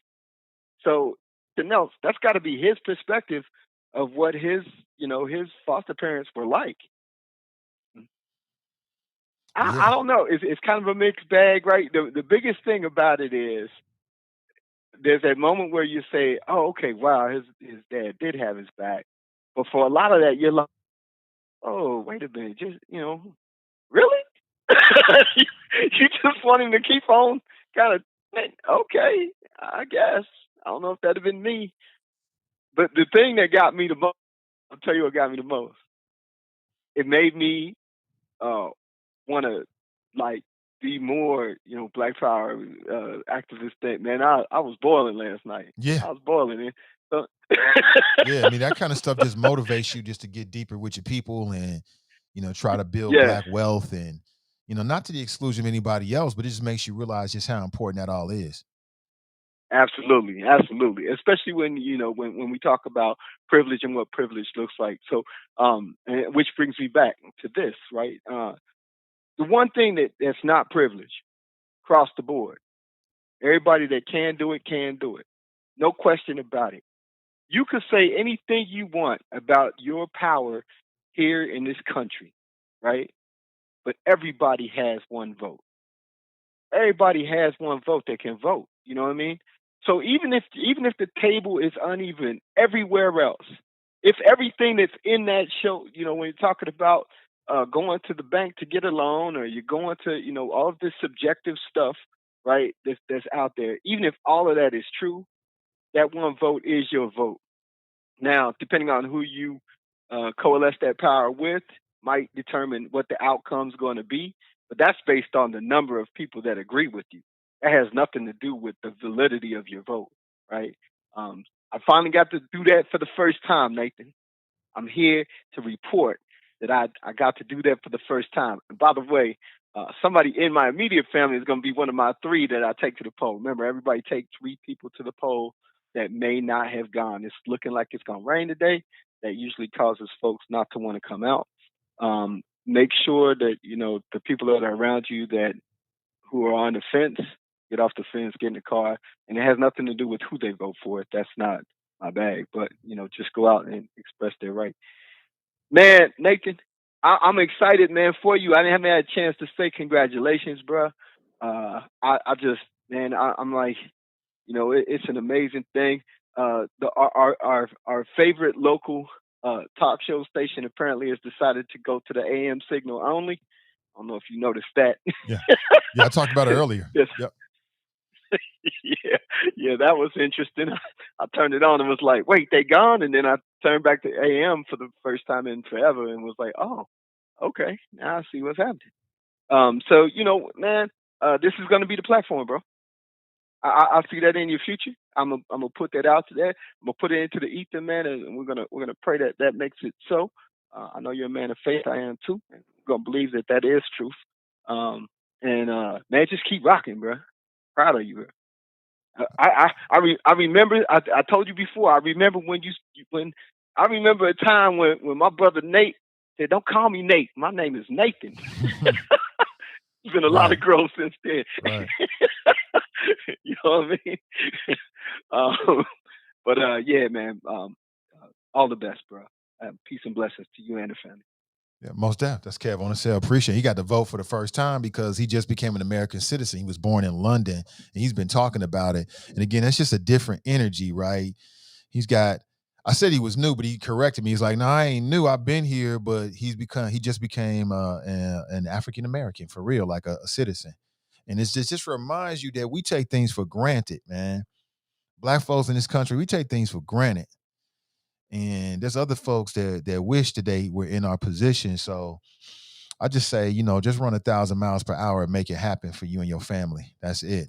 But I didn't get a chance to talk about Colin Kaepernick. What I'm hoping to do, I want to talk about it, but I want to catch up with my man Dave Zirin. He just wrote a book titled The Kaepernick Effect. So what I want to do is reach out to Dave.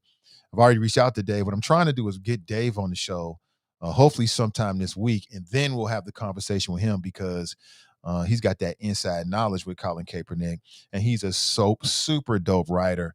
If you like books written about the intersection of politics and race and history and race and politics and class and all that kind of stuff, he has perfectly positioned himself right there on that street corner. He is right there, and he's got a series of really interesting books, and you'll learn a whole lot.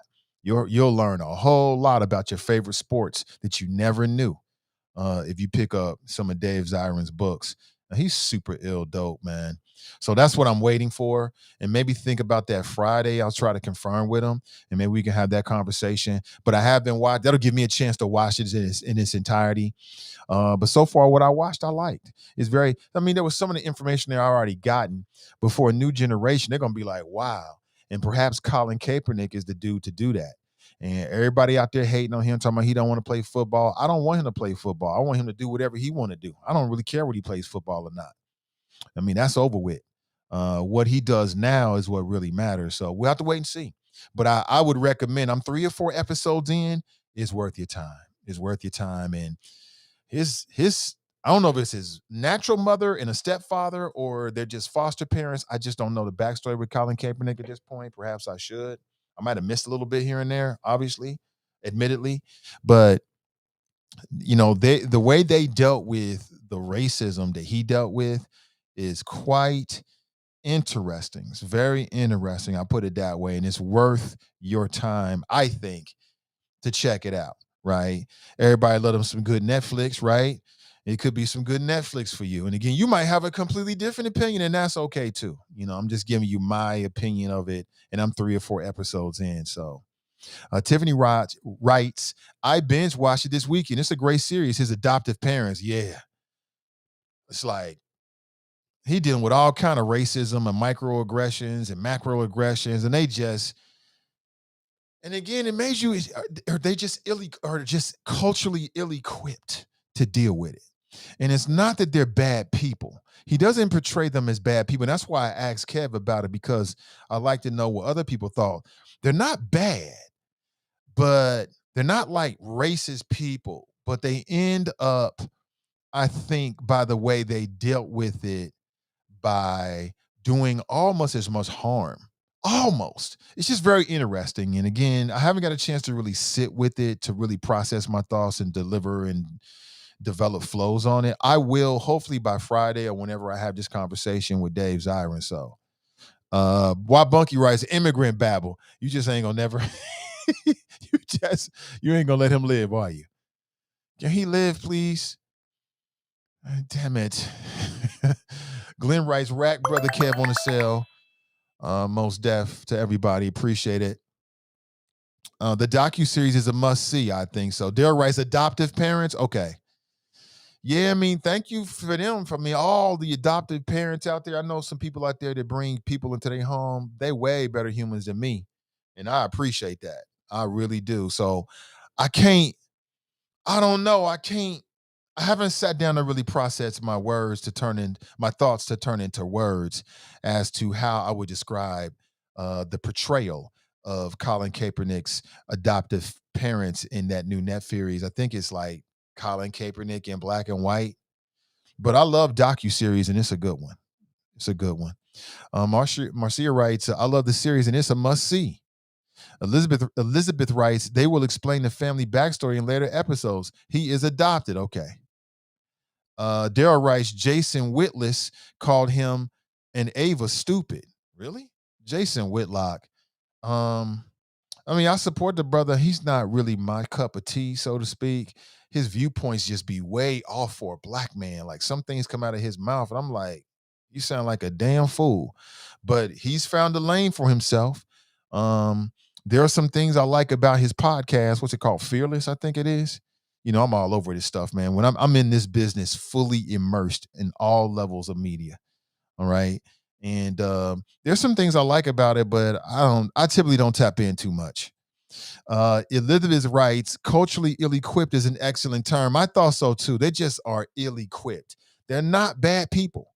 They're not evil people. I wouldn't call them racist. They just are culturally ill-equipped. They were culturally ill-equipped, at least in the portrayal of what Colin Kaepernick was dealing with. But anybody that opens their home and provides a good home for any child, them good people right there. I don't care they black, white, green, yellow, fuchsia, polka dot. I don't give a damn. That says a lot about you. You're going to open your home and open up your table and open up your pocketbooks to somebody else's child just on some I want to help a child type ish. You got my support across the board, 100%. Glenn writes, that's it, Nate. Culturally ill-equipped to deal with Kaepernick. Right, okay, I'm on point then. Leslie writes, in later episodes, it tells they adopted Colin as a newborn. I found it to be an exceptional series. See, I haven't gotten to that. But again, anybody that's adopted other people's children and you just want to save the world type-ish, man, I ain't got no problem with that. I loves it. White folks want to adopt black babies and give them a home. I loves it. Thank you for that. Somebody got to do it. All these kids languishing in adoption agencies, adoption homes, growing up in foster situations, and somebody want to open the door for them, go right ahead. Go right ahead. And there's going to be some growing pains. They're going to get some things right. Some things are not going to be so right. But overall, I appreciate that. And I appreciate you. I got to make a movie typically in the show at about 9:30 a.m. these days. We're rolling up on 10 a.m. I really appreciate you for checking out the show and lifting up the show and all the well-wishers for the acknowledgement from the NAACP. I'll say it again. You was up, all the choppers, all my patrons, all my sponsors, advertisers, people that share and link this show, talk about this show, recommend this show, all those folks, man, you was up on stage with me. We do this together. And what we build together. We are pioneers in the Cincinnati digital space together. It's not just me, it's a we. We have been doing this since back when we was just doing audio. And then we made the transition to video and then started working with other creative folks as well. So we're all in this together, and I appreciate you. It's the only way I can do it. I take a lot of strength from the audience. But thank you so much for being here. I really appreciate you. Remember, if you don't turn on the politics will turn on you. Simple as that. Have an excellent rest of your day. Don't be surprised to see me going live from the party or the scene or the streets or the block sometime today. You never know where I might be. Have an excellent rest of your day.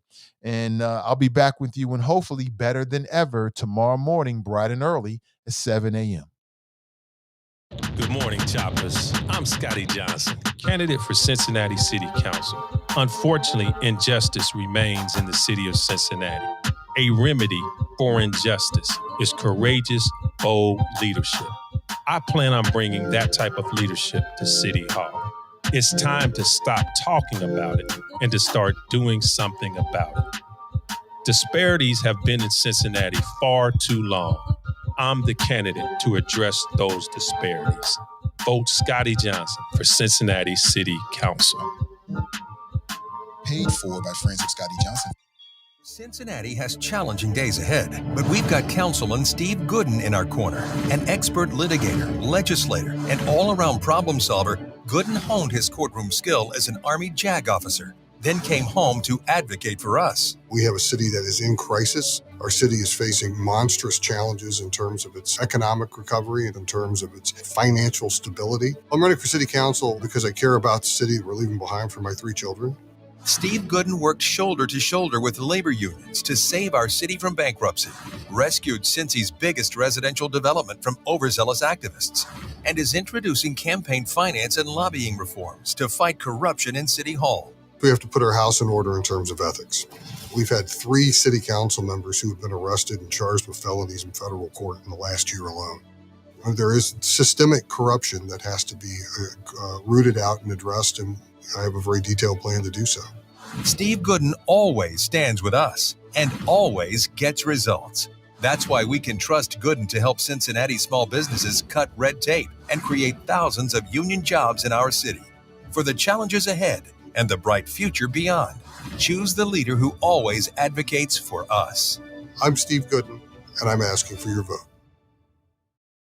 I'm former Mayor Dwight Tillery asking you to vote for my friend, Michelle Dillingham, who is a Democrat running for Cincinnati City Council. The black population in our city has declined, pushing black homeowners out while speculators purchase their houses for pennies on the dollar. Black people are being foreclosed on because of rigged housing and economic systems. Michelle Dillingham will fight for you. This is Victoria Strawn. You know me, Sister V. City Council prefers investing in a soccer stadium and gentrifying our historic neighborhoods. Malcolm X said that if you don't own land, you're nothing but a squatter. Come on, Michelle, talk to the people. City Council is being sued for discriminatory tax abatement programs that unfairly enrich wealthy, white neighborhoods. I know because I've been fighting for reform for years.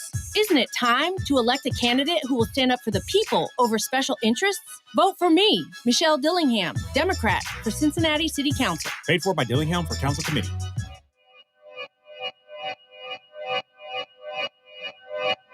Yeah. Talking to my mirror like I love you so much. Curving on my critics like I heard you, so what? You can't kill my confidence, I think I'm the man. Tally all the I ever gave on my head. Lately I've been living like I can't take a loss. They ain't wanna help me, that's what made me a boss. You can't kill my confidence, I think I'm the man. We don't give a that's what they don't understand. I'm back again like flu season. I broke records while loose leafing. I'm coming down my roof, leaving. Don't give a I don't care. Did the for my lonesome. No wonder now I'm on one. No shortcuts on that long run. All I really want is my share. Get on my God, I told him it's nothing. In the discussion, for them feelings I throw all my pain on percussion. It's disgusting. I hear them bragging about that they did, and it do not move me, not in the least. They ain't been dropping no seeds in the soil, but swear that you all must spot at the feast. I've been on go mode, showboat, rowboat, wave ride. Cool shorty, too naughty, pool party, wet for the face ride. Annie up, penny down, hand me down, thrift store, old drip. New money, too funny, old shorty, talk about old. I'm on they now, can't get a pass now. I'm a cash cow, keeping it brash now. It's trash now, I'ma spaz out. I've been killing my lows and living on highs. You see in the skies the proof. You could just see in my eyes that there is no lies. I cannot.